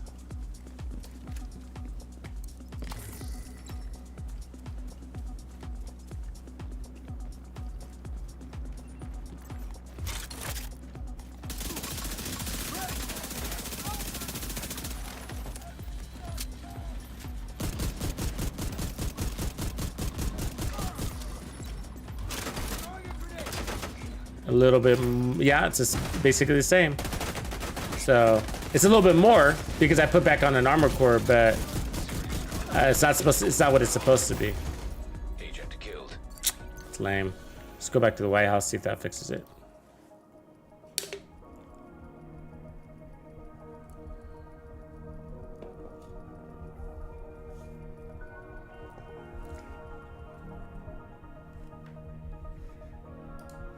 You don't want the Memento to be buggy. You just don't.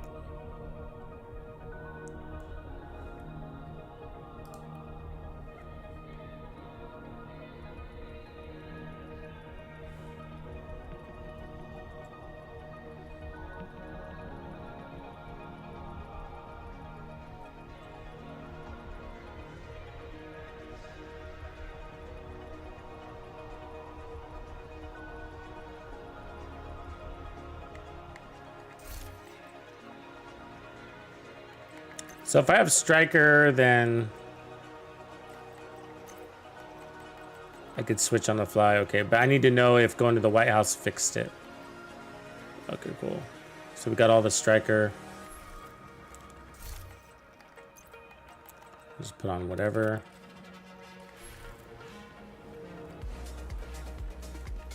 Just run next door, I guess.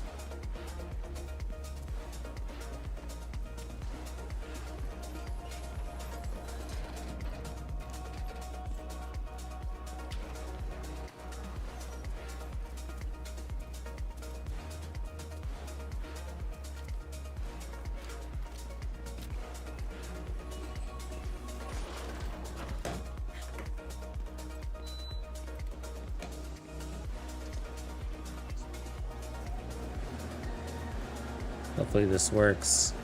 If not, then it's gonna come down to logging out and logging back in just to fix it. That's crazy. Crazy annoying.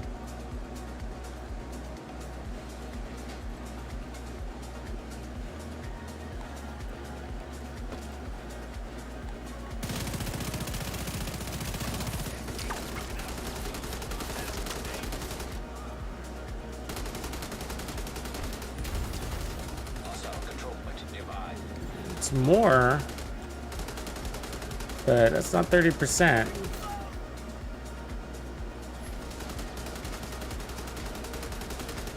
It's probably the Memento itself. It probably doesn't recognize its own armor cores. You know? So I'm gonna put on all 3 striker. Jerks.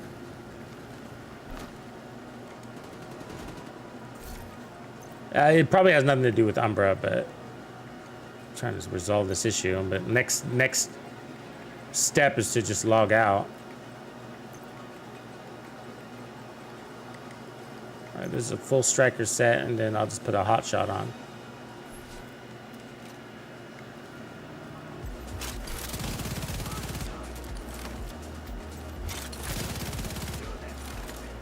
Damn, he ran fast.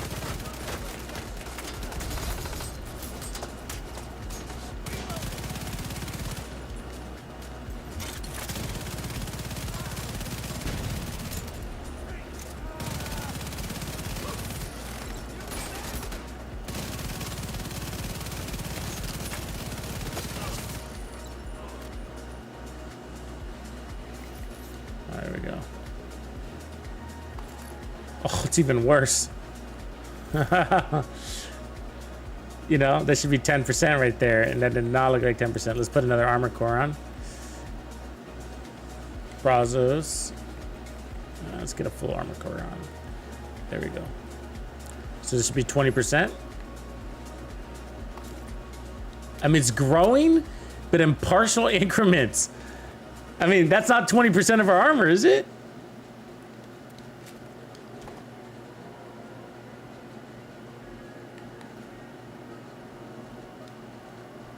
Did they fix it or did they break it? That's the question. Yeah. I knew it was having trouble before. We did notice it was like buggy with directives, but right. Apparently we're gonna log out.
Thinking about it.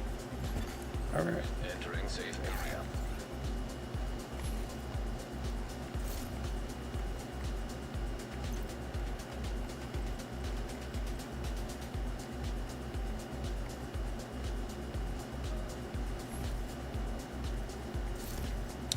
Actually, let's put on 50%. So it would be kind of obvious. Apparently we don't have a mask with armor. Okay, we'll do a chest. There we go. 1, 2, 3, 4, 5. 10% each is 50%. So let's should be so when we grab the trophy, half of our armor should be blue.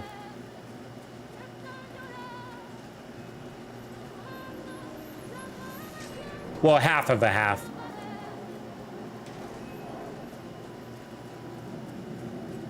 So basically 25% of our armor should be below. It would give us about 900,000, 850,000 in bonus armor, 850s, which is what most people run around with in an all red build.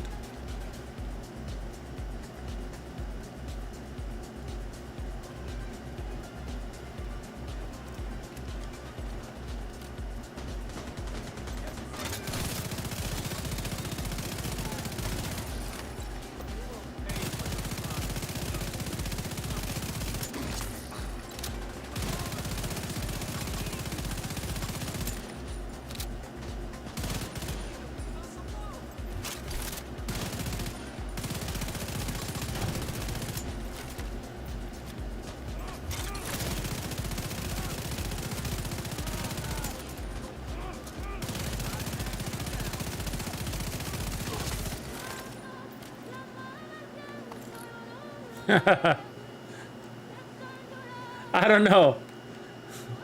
It just doesn't look right. That's not. I mean, so I just it being much bigger than that. I mean, maybe it is. Hostile control point identified. Just doesn't look right to me.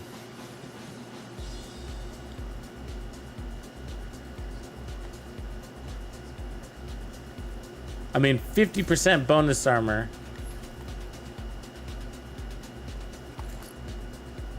That just doesn't look right. It looks so small. I mean, maybe they just changed the way it scales in visual, you know, but it's there. It's hard to say, right? It's just, I don't know. I haven't run the Memento in several weeks, so maybe that's part of it, you know? Maybe I'm losing my mind.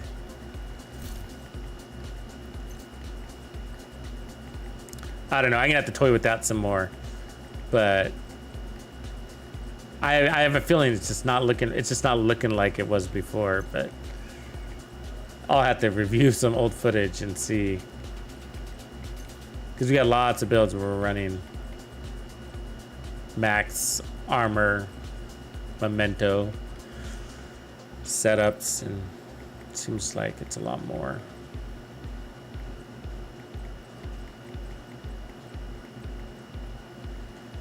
Cool. Otherwise, that's your setup. I'm gonna stop testing the Memento for now because it's annoying.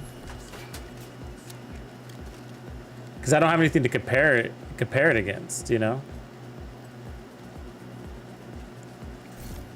Well, we kind of already did that. We lowered it. You know, we were doing like the difference between like we would take one off and put one on and see if it made a difference, and it didn't. It was like a fraction of a fraction. From a whole armor core was taken off like a fraction of a bar.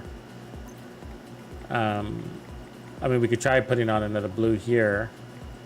And we go full blues. Yeah, it looks like they're back in the fight right here.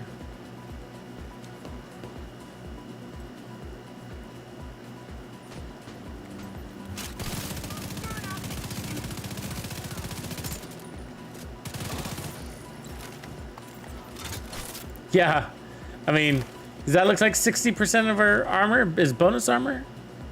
I mean, there's 3, so it was a 4, 8, plus 3 and 2, 8, 9, 10, 11, 12, 13 bars maybe?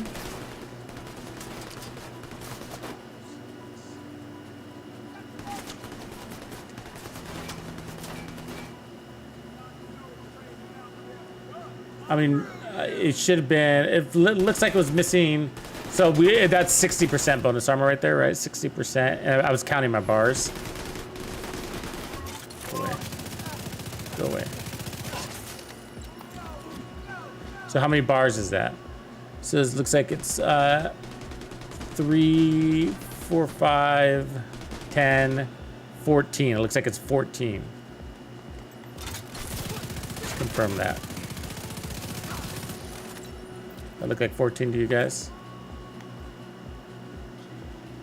Because a long one is 5, right? So 3, 4, 5, 10, plus 3, plus 1. Yeah, it's 14. Okay.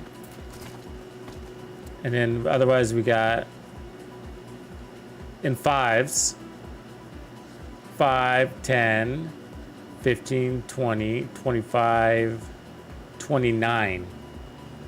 So yeah, I guess it's right. Just so 29 times 60%, 17. So it's a little bit short. It is a little bit short.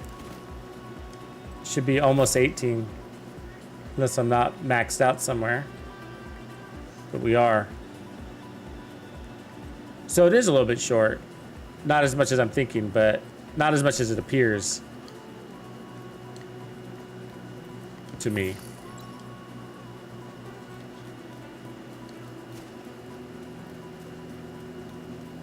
Yeah, it's frustrating though.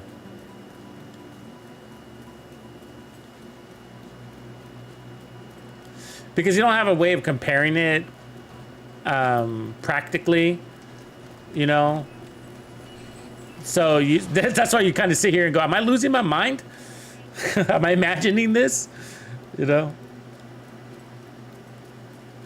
Because you're going off of memory, but, you know, you kind of trust your instincts there because, or you're feeling your memory because, I mean, how long and how many times have we run the Memento, right? We've been running it for years, like on every build. So like, if it seems different, it's gotta be, right? Because it's like, I mean, honestly, I haven't run it for the last several weeks. So it's been a couple of weeks since I've run it. But outside of that, shit, we run this all the time.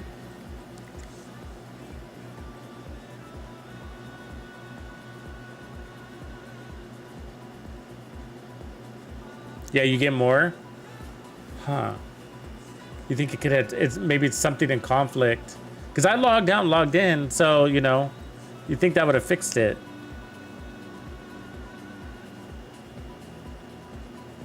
Either way. Well, not much I can do about it at this moment. Let's just hope it resolves when I log back in again. Either way, we had a pretty decent run with it, so... let's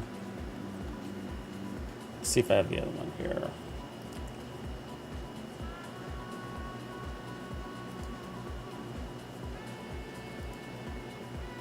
It's wrong board.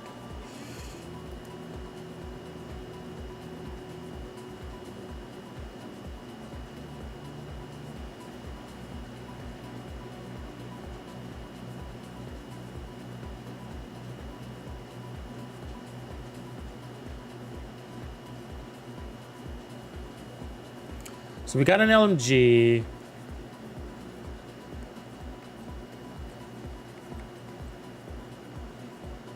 Well, there's a bunch of LMGs we could technically run. I mean, the GR9 is pretty fun. But we just kind of did this, so I'm not going to necessarily go run it. But the GR9 with Frenzy is pretty fun. And I run it with Rate of Fire. We also did it with Measured, and it's a tough choice to go between Measured and Frenzy on an LMG that's already fast. Especially one with such a large mag. I don't think I put the extra mag on this one. Don't really need it.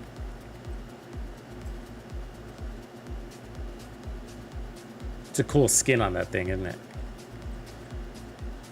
But yeah, so LMGs are quite fun.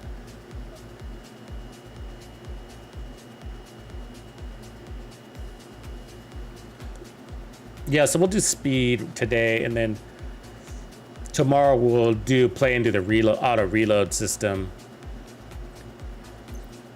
So let's see. Let's go Heartbreaker on this one, because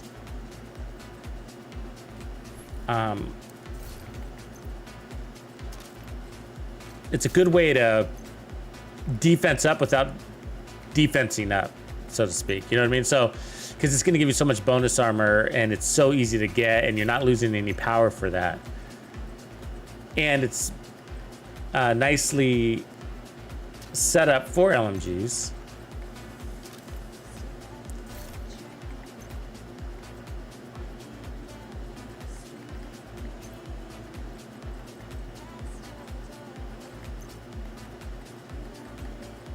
Okay, we got you. Need you. And then... I don't think I'd run the Memento with this one, although you can.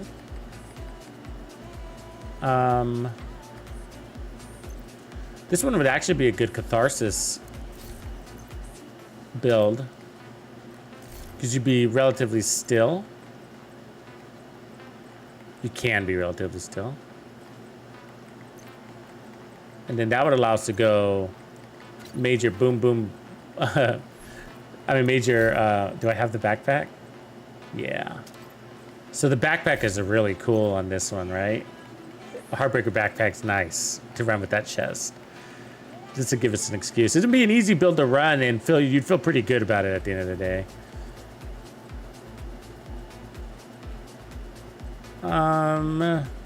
Let's go contractors. Let's make sure we get some power squeezed in there. And then armor, this is probably about right. You could go one more.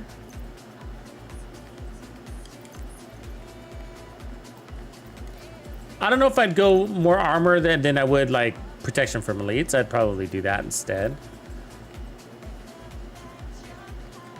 But let's just check out the damage situation first. Where we at crits? One more crit chance. There we go. And so this one you definitely would want to play into your shotgun and just ramp up really easily. And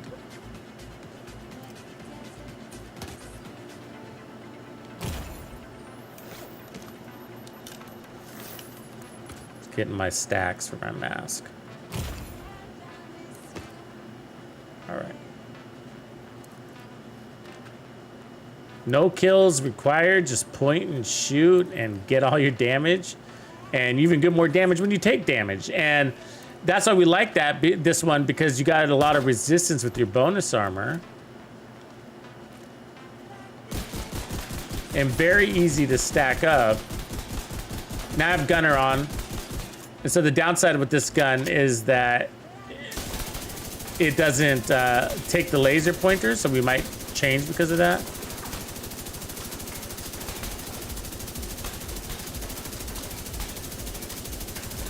Huge mag. That's too big of a mag for Frenzy, I think.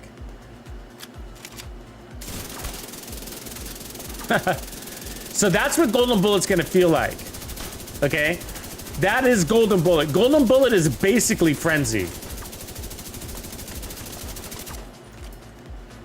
Which is probably like why we like to run Frenzy with Golden Bullet. It's because when you don't have the Golden Bullet, you still have it.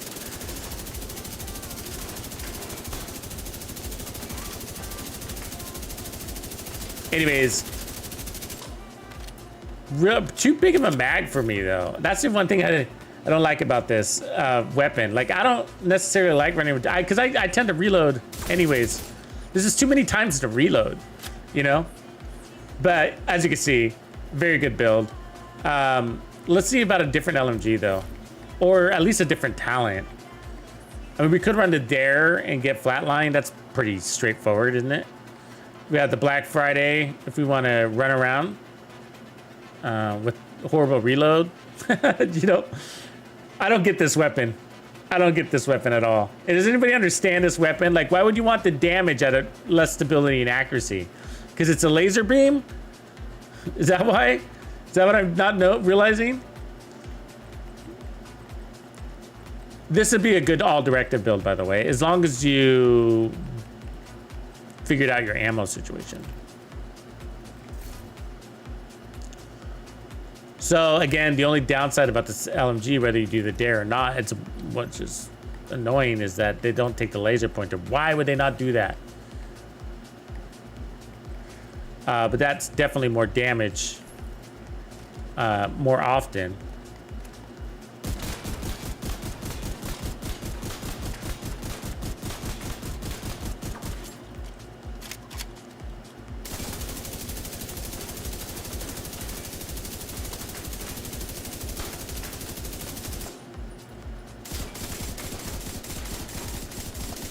The 820.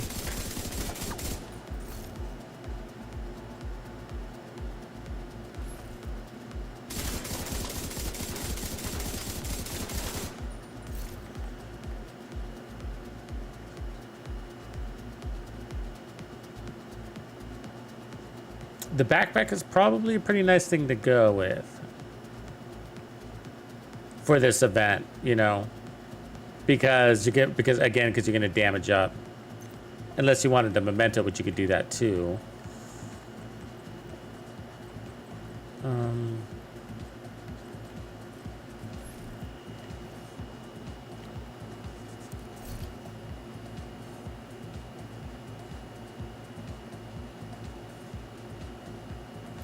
I wish I had another LMG right now. The good times feels a little slow for this build.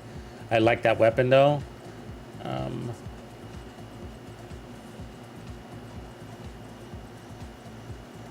The GR9 really is the best for Heartbreaker from a weapon perspective, but the mods perspective, it just sucks.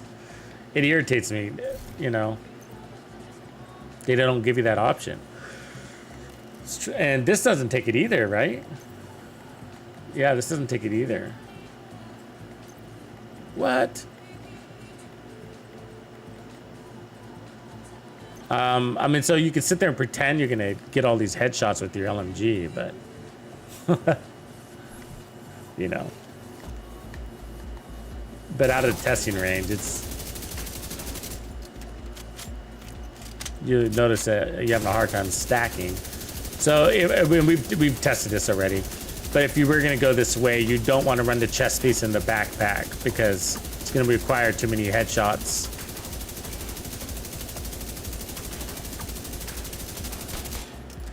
So, I mean, there's other LMGs that work. I just don't have any LMGs on me right now.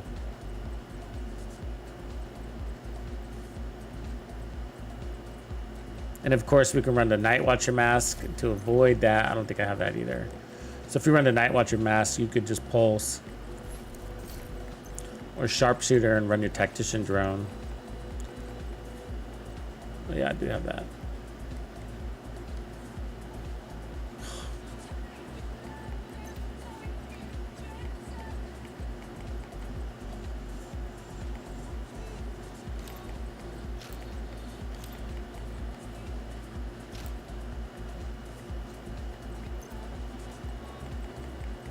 So this is an easy little workaround if you want to keep Gunner.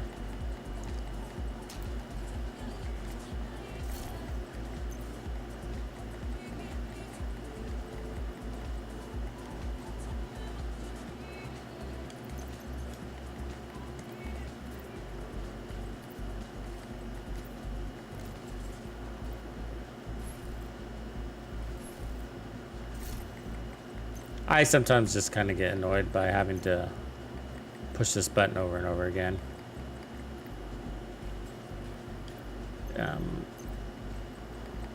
Find that you stop sometimes pushing it because you get irritated with it. Oh, there we go.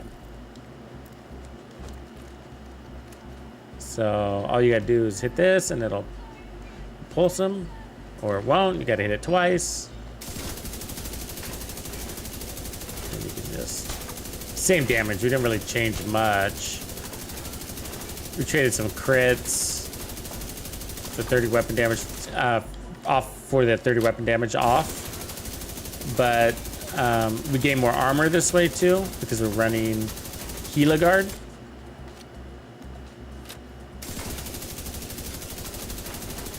So the damage is probably gonna be a little bit less because we went more armor. About 754 versus 805. But you get around that issue. And you get to keep your 10% armor on kill if you want it. Which I don't. Because the bonus armor I noticed tends to be enough. And so we can just run a fixer drone underneath the bonus armor and it's usually good to go.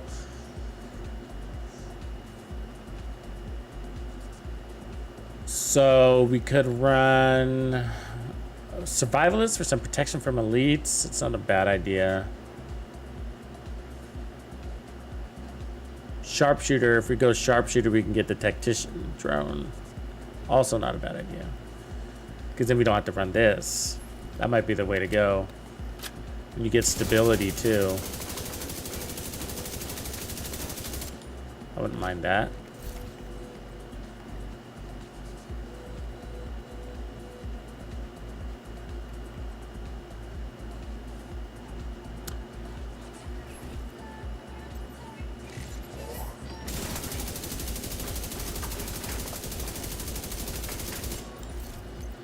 Limit damage to armor. Yeah.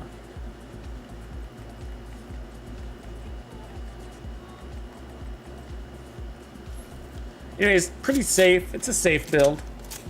You know, I don't know how to describe it other than that. It's a safe way to go. You know, it'll get the job done. It's got a ton of survivability. You pick up that golden bullet. Everybody's dead. That's all I gotta say about it. That's all I gotta say about it. Anyways, you got a couple of workarounds. So you can keep this mask, or you can put back on your catharsis and go Sharpshooter, and then change this to tactician drone, which actually works pretty well with an LMG. This drone here, because you know it's got this little aiming system that kind of right in the center of your reticule, which can be very annoying. But on LMGs, it's not that big of a deal because you got such a large hitbox instead of crosshairs. So there's so that's a nice workaround because it's also going to give you stability at 15%, which would be very handy. This one gives you the ammo though, which is also helpful. But if you're getting golden bullet, then you should be reloading. However, if you're going to run with directives, then you do want the golden bullet and gunner, probably. You know, regenerate the ammo in addition to what you're getting from golden bullet on a refill.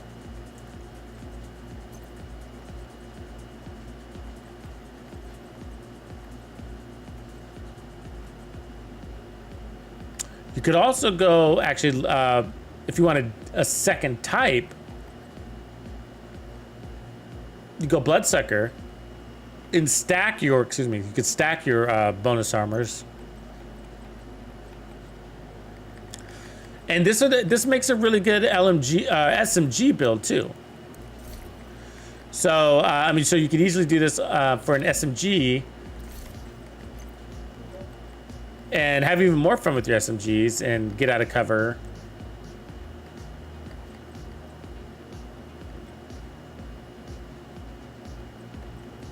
Yeah, so that's about right. So Bloodsucker would kick in there, and then you'd keep Gunner. I'd actually probably run the Dark Winter with this one. I don't think I have it here. Oh, I do. Good. I probably would go with the Dark Winter just because we're going to need that boost in crits. We got crit chance everywhere, maybe. We should probably need more crit chance. Let's see here. Yeah. This would be nice. This would be a nice way to power up. Actually, you'll get a lot more burst out of this weapon. And it holds a laser pointer. Surprise! So which means we'd get rid of Gunner. So, a very good build, actually. Maybe this is better than the LMG. You know, so let's take that off for now because we're going to put the laser pointer there. So we're at 58.9. So we're at a good place there. We could probably put on, take off the catharsis because we're probably going to be playing too fast. So for the catharsis with an SMG, so you could go the Coyote Mask, pick up that 25% crit damage because that's the distance we're going to be playing.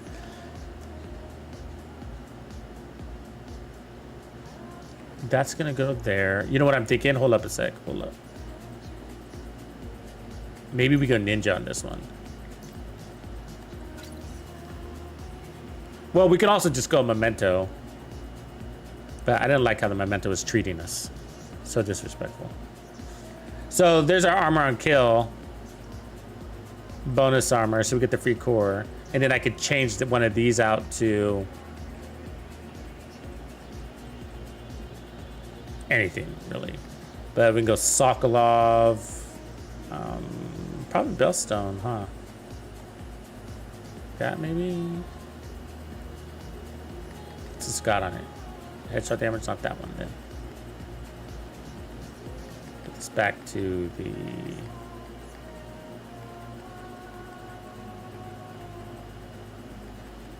What are we running? Oh, wait. No.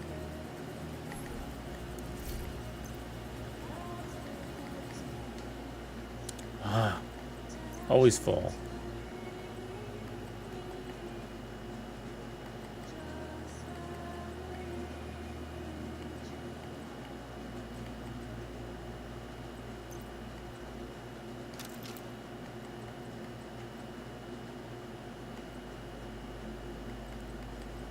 Yeah, Hunter's Fury we'll use tomorrow. I'll probably for a shotgun build. We'll do that there, and then we'll make this Heartbreaker. There we go. So there's your 3 Heartbreaker, 1 of that, whatever it is. So system corruption, sorry. And then let's get a maybe a Bellstone. Because we're gonna end up going Technician, and that's gonna give us a stronger shield, so I'm kind of happy about that. Because we're gonna have directives, so I'm probably thinking we could even go to Xena if we want to, but I want the regen.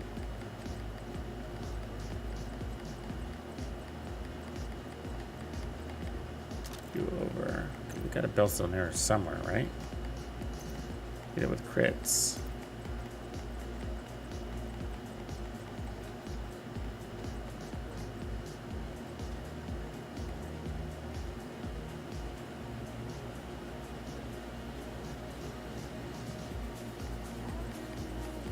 Where are all my Bellstones?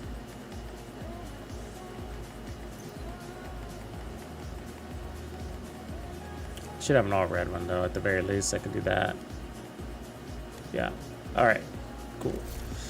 And then this one needs to go back to Heartbreaker. There. And then we would just need to balance out our armor. So this would, in the end, I'd put armor on it. And then where we are at crits wise, 60. All right. So we can go all crit damage. Let's put this to damage. Yeah.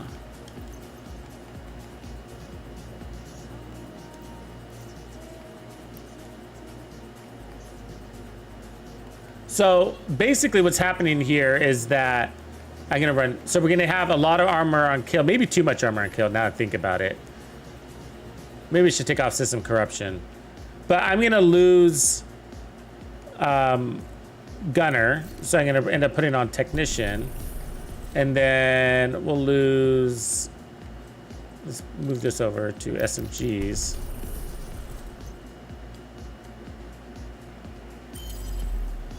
There we go. And so you can still go with the LMG version, just that I just don't like the gun setup that I had. So I'd have to go think about what different gun I would want to run. So there we go. So we're at 58, perfect. So everything can go to crit damage or protection from elites. Now, this is where we got to decide what we want to do. So if you have bonus armor, you don't need too much armor on kill. So we could probably, so the regen with armor on kill would be more useful than just armor on kill. So I'd probably get rid of this one. Then we have to ask ourselves, well, what do we want to run?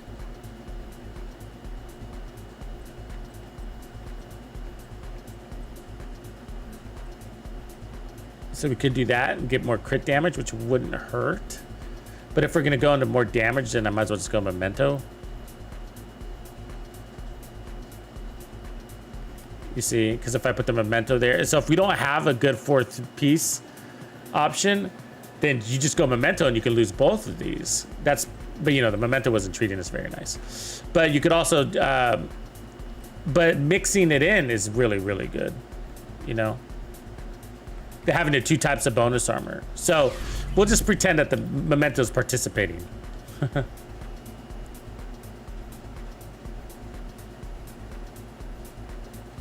I appreciate you, Lawrence.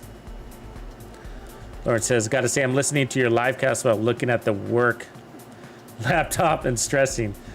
You're just calming, talking about builds. Thanks, man. I appreciate that. Well, I'm glad I'm not stressing you out talking about builds, because I'm all stressed out because that Memento's not working. So, not really. I'm not that stressed out. So this is probably the better build, right? So you're gonna get the 1% regen boost. You're gonna get the damage, 30% damage. You're gonna get more bonus armor. Pretty easy, you know.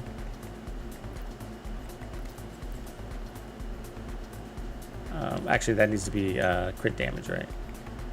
So you could also run the backpack. And I like the Heartbreaker backpack. It is nice. But if you are going to go SMG and get out of cover, then you're going to want the Memento. And then And this takes the laser pointer, so problem solved. And then for quick stacking, problem solved also here, because we're gonna have the laser pointer on the rock and roll.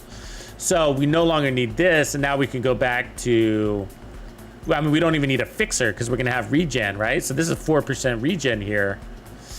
And if you wanted to put on the Sokolov or a crit damage modifier, actually on this one, probably, you know what I'll do is I'll pick up a free armor core is what I'll do. So I'll put the Heartbreaker here and then run the Picaros for the free armor core. Like that. 52-117.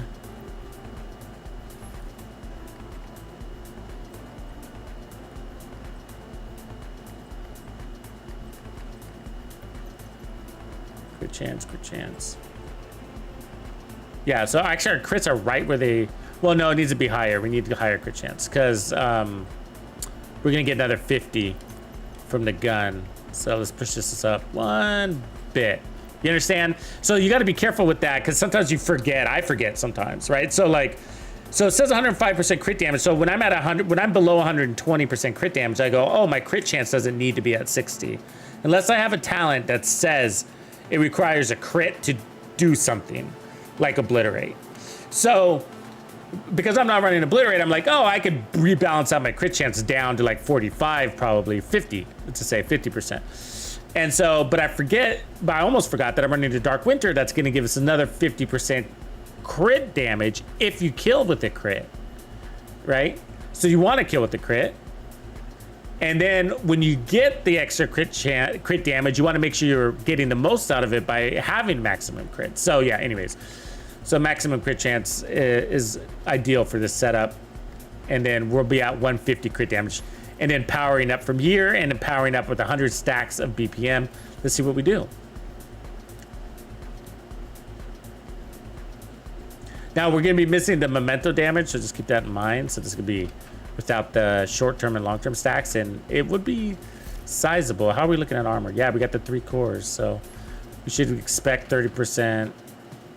Yeah, let's keep it unnamed so I can see how this goes. Look at that glowing huge. It's because it's a named target. Instead of stacking up, easier to stack, so we won't have to do that as long. So we got to kill with the crit to get our damage. Maybe it did? Yeah. Maybe 700? Sorry, I'm trying to look. 6 something. Yeah, 621. That's pretty good. So that's base. You got to remember, we're gonna be playing with short-term trophies, so and long-term. So we can get 30% plus another 20% on short-term, and we're gonna stack those short-terms, right? Hey, we're getting mementos in here? No, that's not memento. I mean, I thought I heard the pickup. No, that's just a headshot kill. Okay. Sorry, I got confused. I heard the sound and then I saw the bonus armor. Confused me. And so anyways, really easy build to run. This is probably a really good directive build. And I would consider not putting on Pistolero, but we'll see. Because the Golden Bullet's gonna refill your mag and that might counter Pistolero. But you're not running Gunner and you're running SMGs, and SMGs tend to burn through ammo. But this would be a cool one because you can have lots of bonus armor going on here, you know, and you might even be able to armor up even more. I mean, I'd probably recommend you do that. So you see, this has got to be, right? The Memento's got to be broken. Look at that bonus armor, right? That's, we got 100 stacks. We got 100% bonus armor right there. And, which is easy to tell because you got, it's equal to the white, right? So 100% of the white armor would be a blue armor equivalent, right? And so the white and the blue is the same. And so at 60%, I don't know, we should be half of that. Which I'm trying to count the bars, but it's, we got 5, 10, 15. It's kind of hard to count because it's moving. Anyways, I'm not gonna bother. But yeah, so anyways, so this is probably gonna hit somewhere, my guess is definitely north of 800,000 at 1200 RPMs with a ton of armor. So this is gonna be fun. And so we're gonna have a strong shield, and that's what I was aiming for. So tier 5 shield, because we're gonna be running directives. So with those directives, you're gonna want that shield to stay up. You know what I mean? And your bonus armor, both. You're gonna want it all.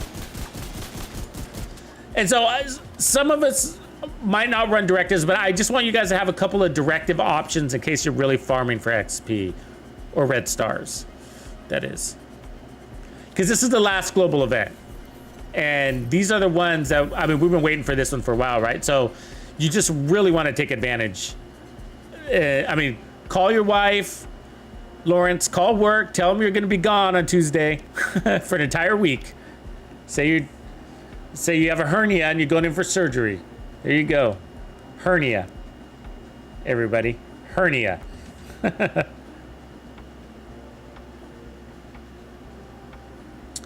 So, last global event, and then, you know, we're going to have a waiting period between now and the season start, which is usually 2 weeks, but it could be more before the next season. And then there won't be another global event for, what, 2 weeks after that?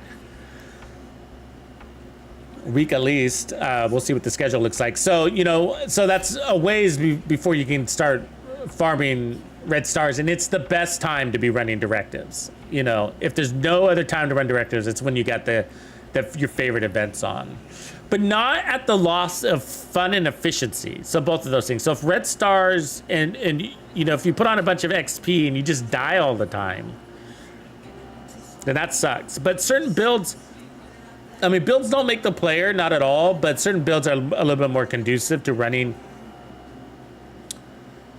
directives. Sniper builds are great. Skill builds are great, even with scavenge skills.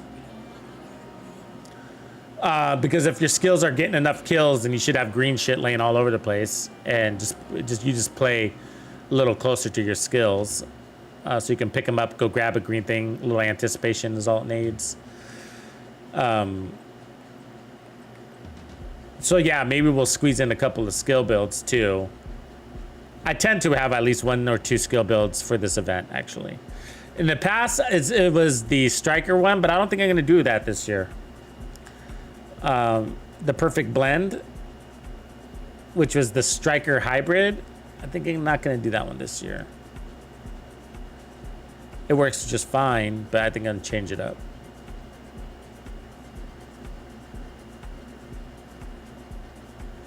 Maybe a larger mag on a capacitor could be nice, like a 3-piece Brazos.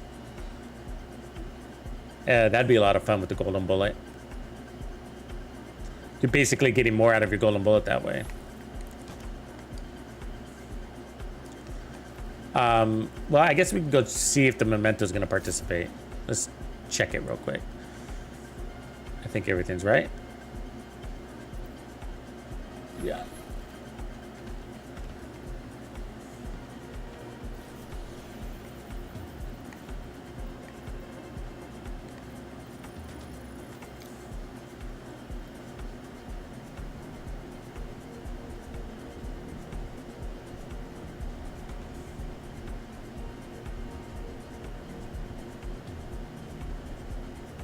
Yeah, he must have been running Umbra with Striker, I'm guessing. And then Gunner. What is its base RPM? It's not faster than the normal police M4, is it?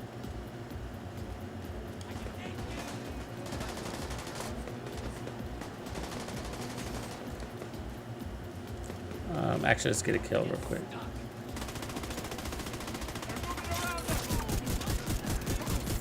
Okay, so let's get that bum somewhere. Ugh.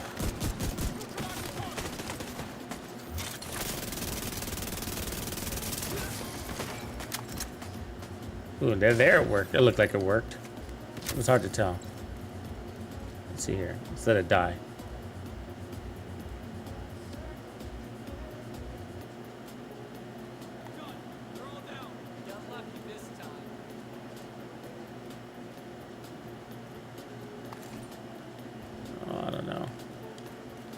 Maybe. I don't know.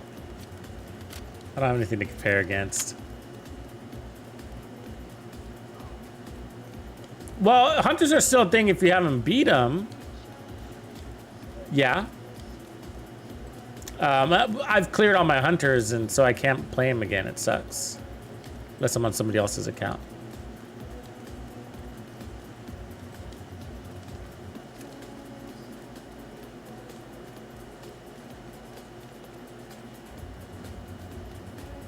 Oh yeah, that's pretty nutty. Rising. With unwavering. Yeah. Good idea to run unwavering with it though. Land those shots. Reinforcements incoming. A nice big fat target to juice up on, right? And then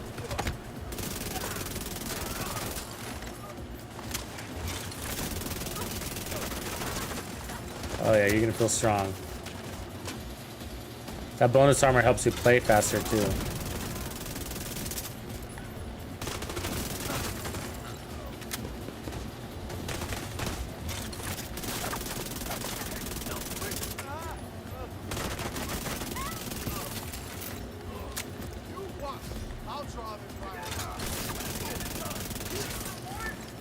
Yeah, easy. Plays really easy. The biggest benefits.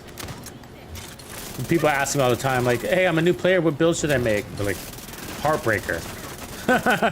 It's just so easy and good.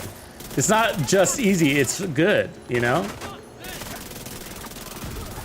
I mean, I always enjoy my Heartbreaker experience, don't you guys? I mean, there are times where you can make a weak Heartbreaker, you know, but it's pretty easy to fix that. You know? There's times where you can make Heartbreaker, like, not feel so good.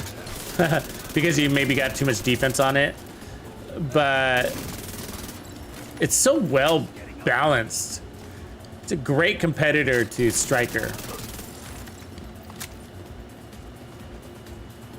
I actually enjoy running it more than Striker. I think Hostiles detected. I mean, I love Striker. Don't get me wrong, I love Striker, but it just, I like that bonus armor is just such a reward for all of your accomplishments in killing. And then you add the mementos on top of that.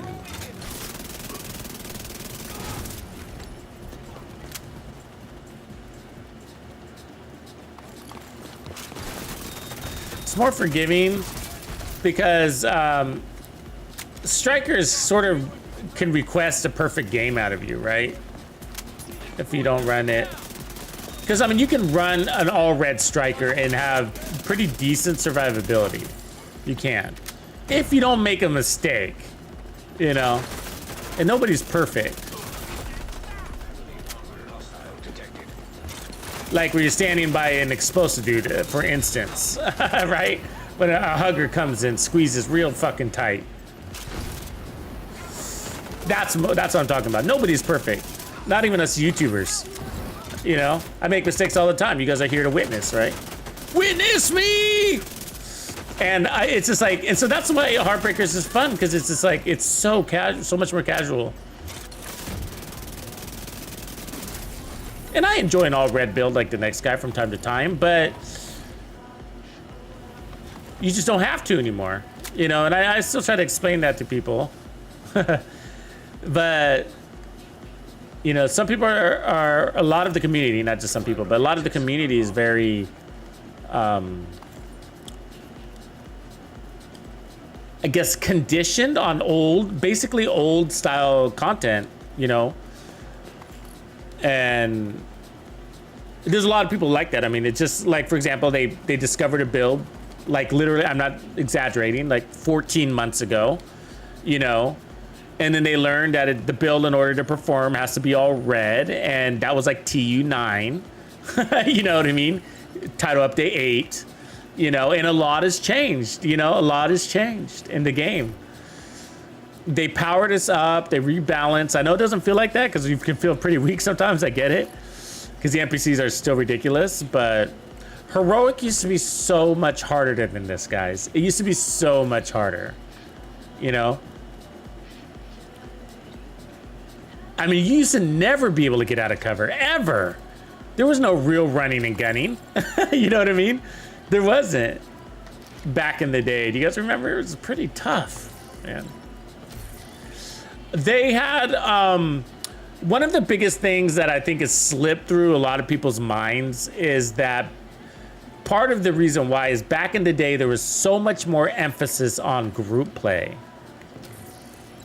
And that's changed. That's what's changed. And so if you haven't thought about it, then what I invite you to think about is just look at the gear sets, okay? Look at the old ones. What are the old ones? Negotiators.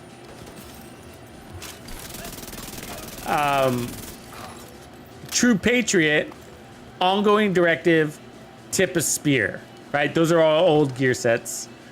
The oldest of the gear sets, right? And with the exception of Tip of Spear, all of those are group gear sets. And Ongoing Directive didn't used to be, and they fixed it. So imagine how weak you were with your little Ongoing Directive back then. So yeah, Ongoing Directive used to be even shittier than it is now, right? And so True Patriot, when you run True Patriot, I mean, we were just having this discussion, I think in last night's stream, when somebody said they were working on a True Patriot build solo, and they just didn't feel powerful. And I was like, yeah, that's True Patriot. It's because try running it with a group, it'll feel better, you know, because you need to be focus firing with it. The idea, you're losing damage to your team, and your team isn't there, you know. All red, all blue, doesn't matter. It's just like you're just losing damage to your team. It's a team setup, you know. Negotiators is the same thing. Striker's way stronger than Negotiators, way stronger, right? Negotiators' advantage and why speedrunners use it even as a solo player is because they don't have to chase enemies around. They can just tag them with a bullet 50 meters away. Not because it's stronger, okay? Because they're killing 2 or 3 enemies at the same time. It's a different type of deal. And so, but what came later was Striker, Foundry, Eclipse, Hunter's Fury. Whoa, right? Now Strikers at first was like, oh, well, I'm sure you all remember when they introduced Striker, and it felt pretty cool, but it got cooler. So Striker went through 3 iterations to where it is now, maybe 4, you know? And so nobody used to run Striker because you used to lose stacks simply by missing bullets, and that's pretty easy to do in this game with the fucking cartwheel system. You know? And so they fixed all that. Anyways, so you didn't have Striker back then like it is now, you know? There was no Heartbreaker. That's an amazing solo set. Hunter's Fury didn't exist, and that's around the time when things changed. What else came out with Hunter's Fury? When did the devs change things? Right? It was that season. It was season 10. I think that's what it was. I mean, title update 10, right? Season 10, title update 10. Can't remember. Title update 10. It's when they rebalanced everything. It was a major title update. They rebalanced the gear drops. They gave us the Summit. We got Hunter's Fury as a gear set. We got Eclipse. We got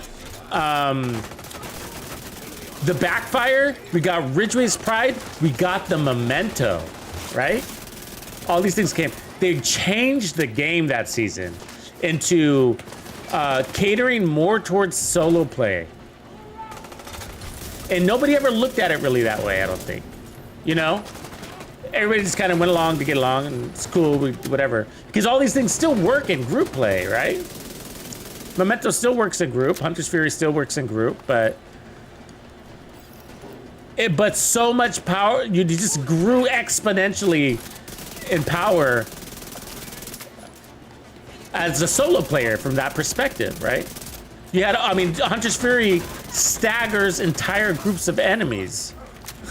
It gives you 20% armor on kill plus amp damage, right? What happens in group play? It's nerfed. That's right, Hunter's Fury is nerfed in group play. People don't like to say that, so it's a big secret. But it's true.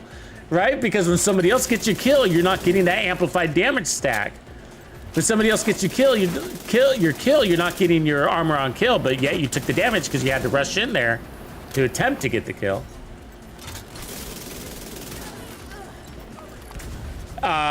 Anyways, Umbra Initiative, awesome solo set, right?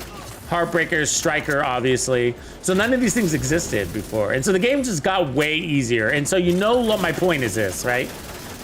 You no longer have to run these all red builds to feel powerful anymore. And so what ends up happening is, because people haven't changed their mentality. I mean, look at me, I'm just running over. It's easy. You think I need more damage? You know?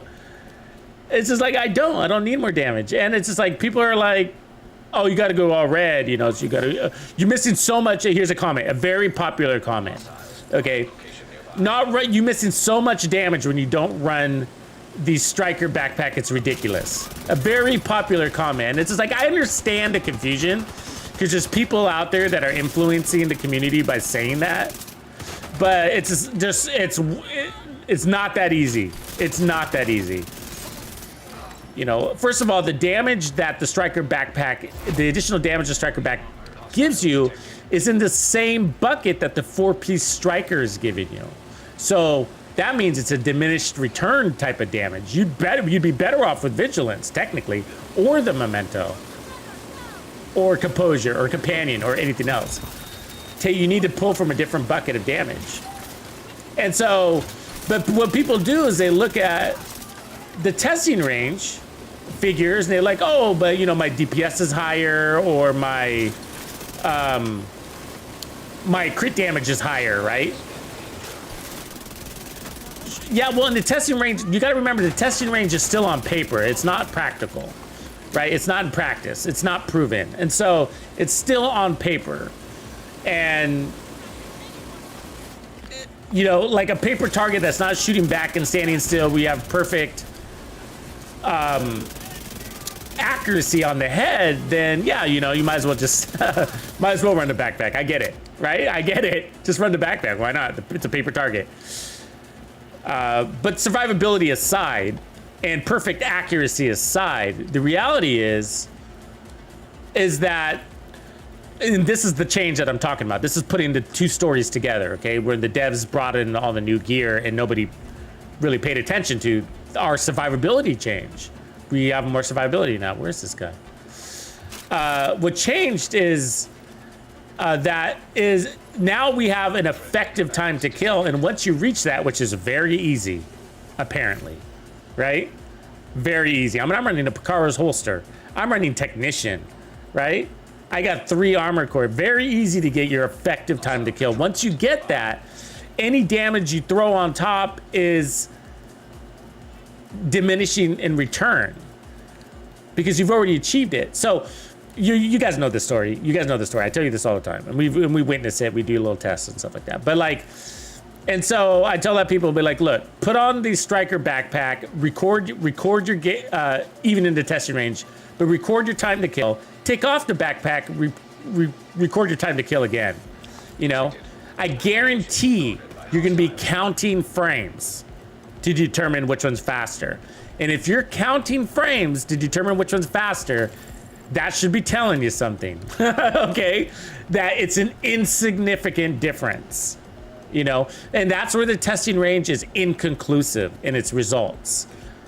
Because it's telling you, you're looking at a number and you're like, oh, but I'm getting 150,000 more damage off of the backpack per crit. You know, I mean, that seems like a lot, but that's not in context. It seems like a lot is out of context, right? Like, what does that mean in format of time to kill?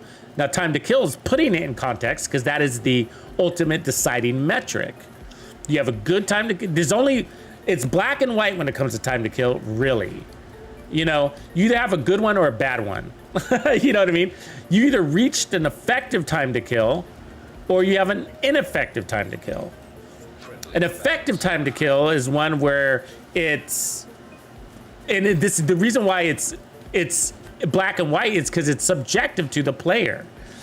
It's the player that determines whether that time to kill is sufficient because your play style is going to determine that. So an effective time to kill for a run and gunner is completely different for an effective time to kill from somebody that's playing from cover. Right? It's more, there's a critical time to kill situation, right? Like if you don't kill them super fast, you're dead, right? And so what is super fast, right? It's about a second. It's about a second, give or take. So you need to make sure, oh, look at that. The decoy just fucking stuck up there. So you need to make sure you're killing things in about a second. And so if you're killing things in 1.1 second or 0.90 seconds, right? That's not going to make a difference. And I know that from my experience, but you know, again, subjective. So that's why it's not that easy. That's why it's not that easy, and you can't just say that. But there's a lot of people that are under the influence of just thinking that the Memento, or that not running that backpack is ludicrous, right? It's just not that easy. And that's because we got so much time, our time to kill is absolutely where it needs to be. Any more damage can be considered waste. And if you know that and you're okay with that, then, you know, then awesome, right? Then awesome. Nothing wrong with it. I mean, there's times that I run that way, even though I know I have a diminishing return all the time. I have diminishing returns on tons of builds. Like, what about the 100% weapon handling build? Tons of diminishing returns on that, right? But what was my objective? Is to give you guys every additional edge on your weapon handling as you could possibly get for those that aren't comfortable with their sniping skills, you know? So that's what I'm saying. So if you're aware of your diminishing returns and you're willing to accept it, then that's okay if that's part of your build strategy, you know? Everything's okay. You play how you want to play, you know? So, but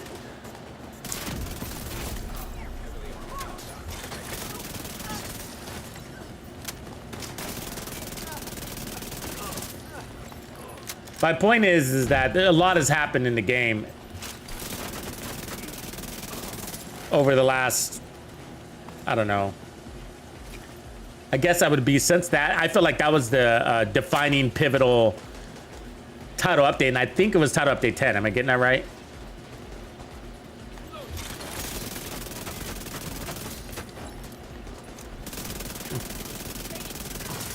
When they delivered the Summit, the Memento, Ridgeway's Pride, Hunter's Fury, Backfire. I mean, some of these were like the following season, because I think Eclipse Protocol was around that time too. That was a game changer.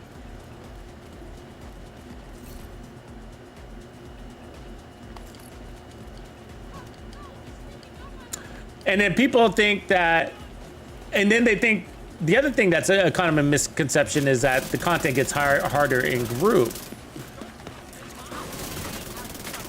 And I know what people mean, I get it when they're saying that, but it's not supposed to be, if that makes sense. Like, and it is, of course, it totally depends on your team, but like, of course the enemies are tankier, but, excuse me. So, like, for example, I'll put out a build that's hitting at 1.1 million. And they're like, oh, that build's gonna be weak in group play. I was like, 1.1 million is pretty good no matter how many people are in your group. You know what I mean? The damage is always gonna be 1.1 million. It only gets better in group, right? Because you can have team buffs. But I know what they're trying to say. They're trying to say the enemy's tankier. But that has nothing to do with my build.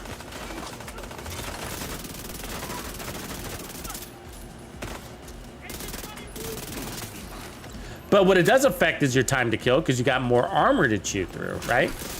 But it's not supposed to affect your time to kill, so to speak. Because what the devs are intending is that when you play in a group, that you're supposed to play as a group, right?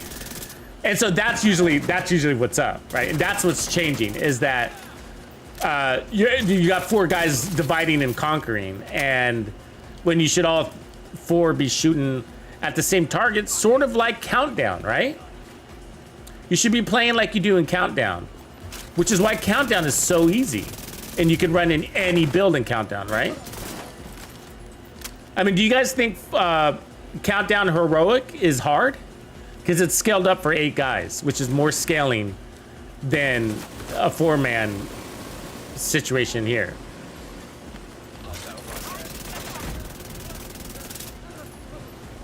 And you're timed on it, right? So I'm not talking about time though, but I'm talking about, you know, survivability, right? No, and it's usually not very hard, and the reason why is because in most situations you have 8 guys shooting at the same target, and that's not supposed to change just because you're not in countdown anymore. You know what I mean? So you should be 4 guys shooting basically at the same target, not at 100% of the time, but like mostly, you know, mostly. And that's why Eclipse is a good thing to have on your team, because god damn it, this guy's going in circles, because he kind of calls out your target, right? He says shoot this guy, and he does that by riot foaming him, and then that gets your team to focus fire, and then your team gets additional damage to status affected targets. And so your team is also rewarded for participating in that directed priority target method. And you know, when you play with the same guys, you tend to do that, right? Like,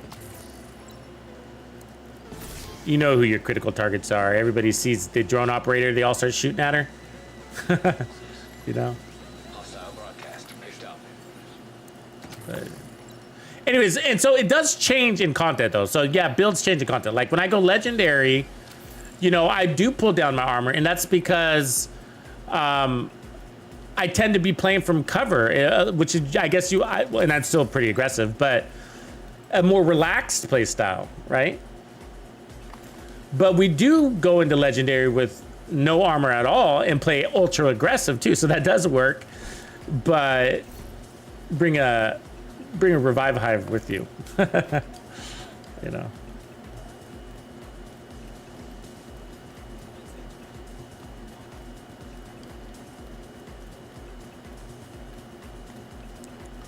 And that's why, you know, one of the cool things about the game, what's going on in the game right now, is all the growth, because I think it's helpful for the community when we bring in more open minds, fresh minds, untainted minds, you know? Ooh, here's a good one. Let's see if we can catch that. Very easy build. I don't even have to think about this build when I'm using that.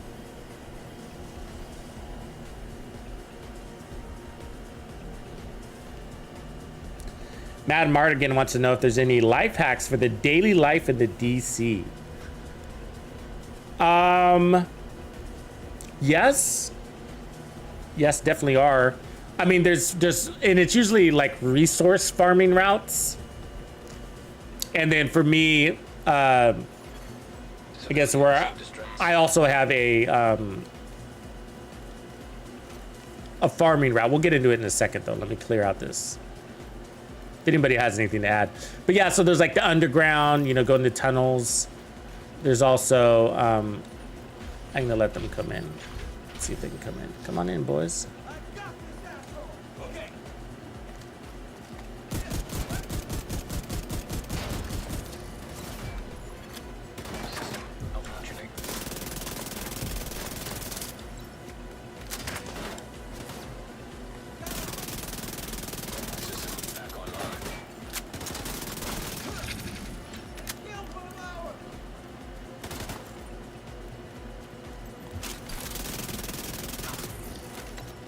We want him to go in, the dog.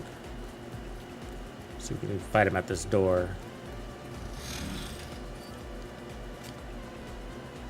Coming or not? Is he scared? Should I hide?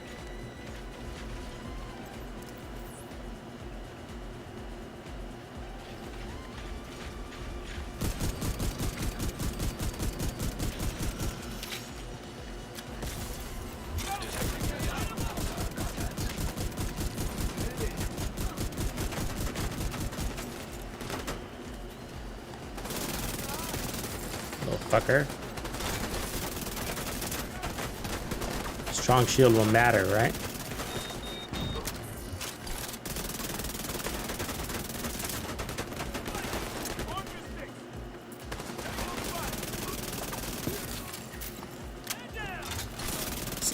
See, I love the bonus armor because my shield was getting taking too much damage, so it allowed me to drop my shield.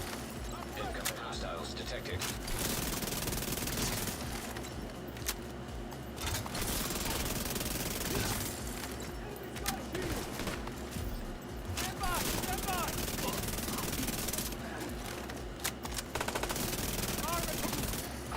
Detecting additional. And you want to use your bonus armor. It's just going to expire. So use it to your advantage. Take the shots. Save the shield. It is a shield.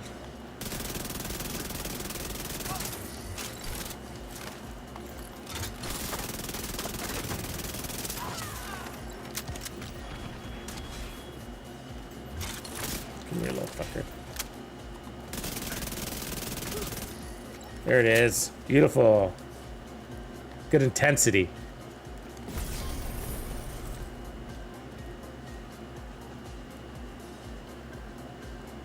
So with Golden Bullet, that's just gonna get crazier right there. Ooh, that's a nice little Sokolov for...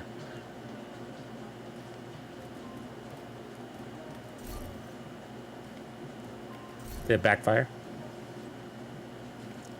So delete that, delete, delete, delete.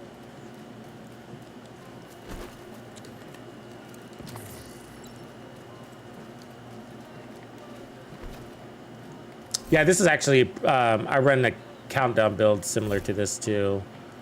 Usually I Kingbreaker for the countdown though. You can totally do that. By the way, good other way to play this is with Kingbreaker. See, this isn't even set up for assault rifles, so we're not even taking advantage of that. But it's additive damage, so I'm not too worried about it. But it's like an extra red core though. But, you know, that perfect killer is pretty nice, I gotta say. And the RPM makes it very easy to maintain your stacks. Oh!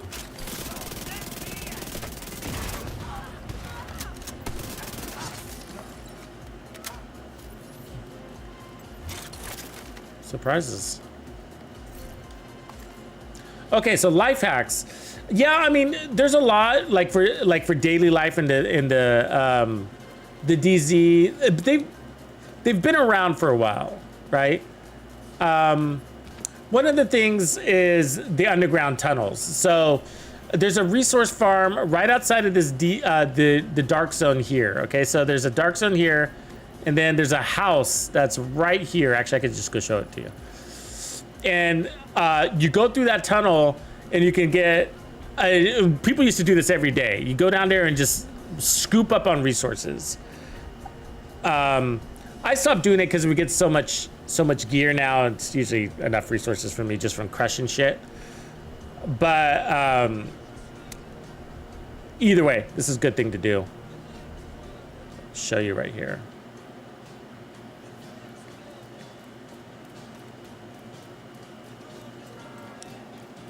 And so you're always looking for easy access too. So jump off points is what I call them. And so that's what makes some of these more appealing than others. So the fact that I could fast travel here and only have to walk a couple of feet is a pretty big deal. And then another life hack is your farming session. So the E-Small is amazing for resources, which is why it's my favorite. So I fast travel here, I fight there, collect all my resources, you know, open up all the crates and all that shit, right? Caches. Then I would jog over here and I open up everything that I can in a direct straight line, just opening everything up. Go to this solar farm, shit tons of resources, fight it. And along the way, you're gonna be getting these resource convoys. So the devs made it so that there's a shit ton of resource convoys going from control point to control point. You no longer have to go around the map fast traveling to random locations to fight resource convoys. You're just gonna catch them by doing your control points. And so you could do that, and then you head over here, you fast travel to Capitol Building, walk over there. Fast travel here, walk over there, and along the way, you're gonna find the snitch, and then you fast travel here, and then you walk over there, and then you fast travel here, walk over there. So do you see the trend? No running, right? Minimize how much running between fights that you're doing so that you can spend more time getting XP than traveling. And so and so when I look at my map every day, the first 2 places I look at are down here. This is the most important zone. And then here is the next most important. And then these 2 zones, and then that one, in that order. Okay, and it's all based off of how easy it is for me to get there without having to to minimize going into safe houses, because safe houses might clear your stacks on a Memento or something or whatever. So try not to go into safe houses if I don't want to. But where is our downstairs here? Am I at the wrong one? Oh, there it is. Okay, so you go down here. It's been a while since I've done this, so bear with me. Go down. So I'm not showing you all the crates, but you just gonna have to explore. There's all these little things. That's what you're talking about, right? So you're gonna collect all of these little things. Some of them, I'm sure I'm running right by them, but I'll just leave it for you to discover them. So there's another one. So these are very good resources. I think there's some on the outside of the building too. But anyways, you run down to here, and every room is gonna have them on the way down. So then we're down here, and then there's another one. Then there's a cache. Probably gonna be purple gear, but you don't care because you're just gonna crush it or keep it, whatever you need. And then you got more. So yeah, this used to be. I'm sure a lot of people are still using this, so it's not expired. It's just that I don't need resources anymore because I get enough XP. I usually get my resources that way too. And for crushing gear. So do that, and you go down here, and there's more. It's a good habit, though, by the way. It's a very good habit, whether you need it or not. I'm just so busy creating content, too. I don't have time to do this.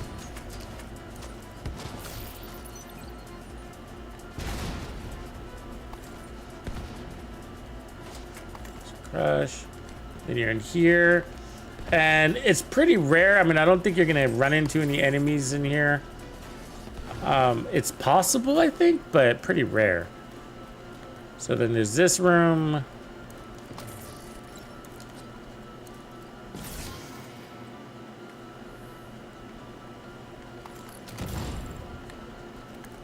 So we get tools, components, all this stuff you use to craft gear or donate to control points.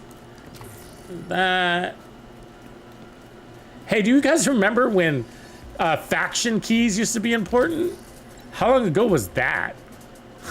Yeah, we used to come down here to get faction keys too, by the way. These tunnels. So you'd need them to open up those faction keys, and you get a chance to get an exotics, some special ammo. There's also some, I think, hunter things down here too, isn't there?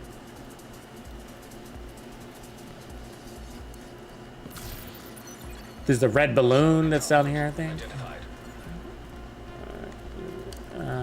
Then you come in here, and this is where you can start to potentially run into enemies when you enter this site. But you can also avoid them decently too. And in this room is basically where it ends. You can go all the way through this area though, so there's still more. But that's, for the most part, the gist of it. I might not have done it perfectly because it's been a while since I've done this, but...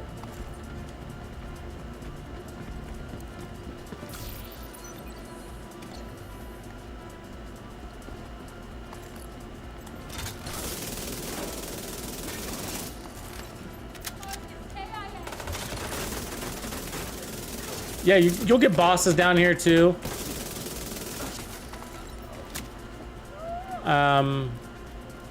In that little center area. Oh, here's a key.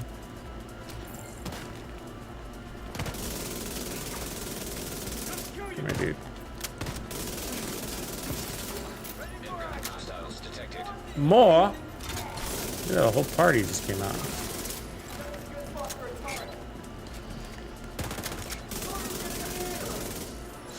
Yeah, and for new players, it's really important that you take care of all your control points if you haven't done that anyways. Because that's how you get your mods. You need to get your mods for all your weapons. And side missions and control points are going to be your avenue to get that done.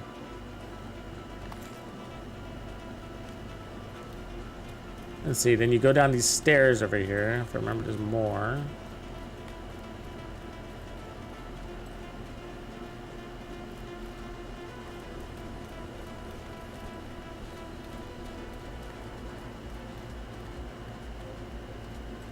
That might be most of it. I think these rooms over here have a little bit.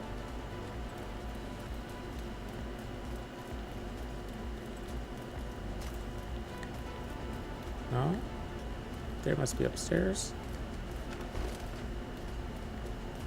There's one. Some of the stuff isn't worth getting all the way over here. Just don't remember. Toolbox, special ammo.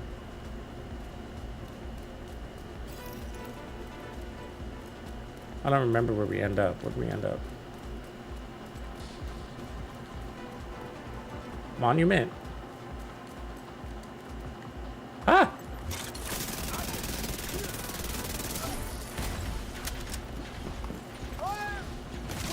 I never came here. Can fast travel out, of course. Ah! Why did they do that to those dogs? They made those dogs nasty, huh? You know, they didn't used to always do that. That was something that they added. And you know what? This is the shit that gets me. There's all sorts of content out there. It throws me off a little bit. Oh my God, I'm getting hammered by that thing. There's all sorts of content out there, right? Different content creators and whatnot. But I've never seen a video talking about, hey, they made a change. They made a change to the Warhounds. Anybody notice? They now electrocute you and sometimes will shoot fire grenades at your butt. You know? That didn't used to be a thing, and because they just kind of snuck it in there. I feel like they snuck it in there. The one day it was just there, and you're just kind of thinking like, wait, this is how I think. It's like, was that always there? Am I imagining that they didn't used to shock us? You know what I mean?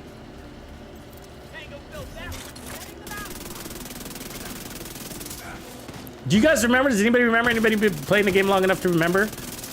Like there was a day where they were not shocking us, right?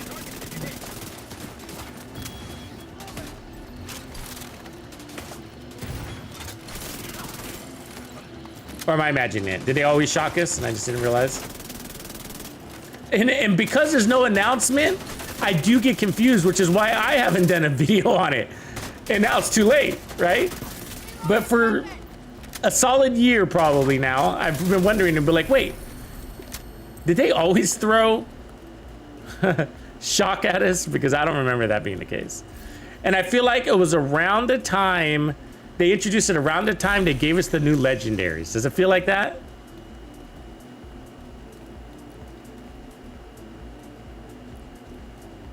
What up, Roslyn?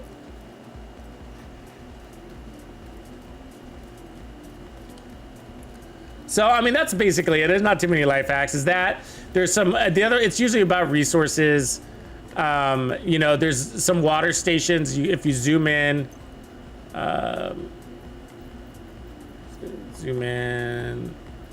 there's a water station right there. That's a pretty good one to raid, or food station. There's a water station around here too, isn't it? Maybe too zoomed in. Show me my resources. There we go. Am I looking at the wrong one? Oh yeah, it's over here, sorry. This water station right here is a really good one to raid to get your water. Why do you need water and food and tools? Because of your weekly projects. So that is one thing as a new player you need to be doing are these projects, these weekly legendaries, and this is the one that you need to donate. Receiver components, fabric, steel, fiber, whatever, but that changes. Sometimes it's water and sometimes it's food, and so those rotate. Sometimes it's electronics. And so you need to make sure you're up on your resources, and that's why you want to do those runs. And so you always want to do these, so that's the other hack. And, you know, from my experience, like homies that I've played with that always seem to get the best gear and always have god rolls of everything, they would do all their weekly projects. I've never been that guy, but they would do all of these things. They would always do all these. They'd do all their invadeds. Didn't matter what their watch was, how long they've been playing the game. They would just, every Tuesday, they would do that. They would clear out all of their projects and invadeds. And those were the guys that always had God rolled everything. They had 13% protection from elites before anybody else did. They had, you know what I mean? They were always that guy, you know? So you might want to do that. Might be a good habit, you know? And then you just kind of get to a stage where you don't need any more gear. And so that might be that point where you stop doing that. Like, I don't really need any gear. I'm always looking for something, but that wouldn't be really an efficient way of getting those very rare things or particular things I'm looking for, you know?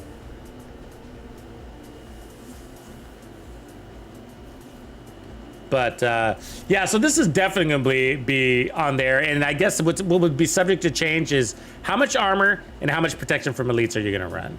But we got a very good shield going on here. Tier 5 shield. Very strong. I love it with the vector because it holds the laser pointer. And so you don't have to think about your pulsing. The catch is directive. So this is a good directive build. The problem is that the shield isn't that great with scavenge skills, you know? So you're gonna have to think about that one. And then we still have to figure out if we like Pistolero on with Golden Bullet. I just can't remember, but we'll have to figure that one out. But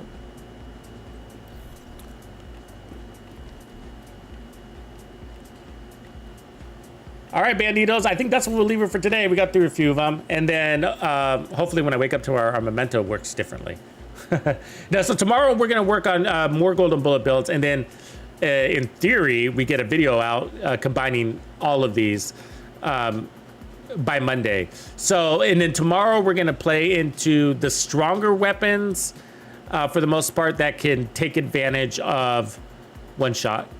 Auto reload on kill. Now, all of these builds will definitely take advantage of that, but these other builds for tomorrow are going to play more into that. So we'll look at some pistol builds, look at rifle builds, we'll look at sniper builds, we'll look at specialization weapon builds, and skill builds. So I'm going to throw skill builds in tomorrow. So we'll decide one good skill build that I would suggest you run. Obviously, any skill build will work, but we'll just put together one good one that we can stand by for the event, and then we'll go through all the other ones as well. All right, I look forward to hanging with you guys tomorrow night. Appreciate you guys chilling as we put together a good list. And feel free to comment later if you guys have any ideas or any suggestions or requests for builds for Golden Bullet. Definitely some stuff in your guys' head I haven't thought of. Love to get that detail. Peace out, everybody. Tuxedo out.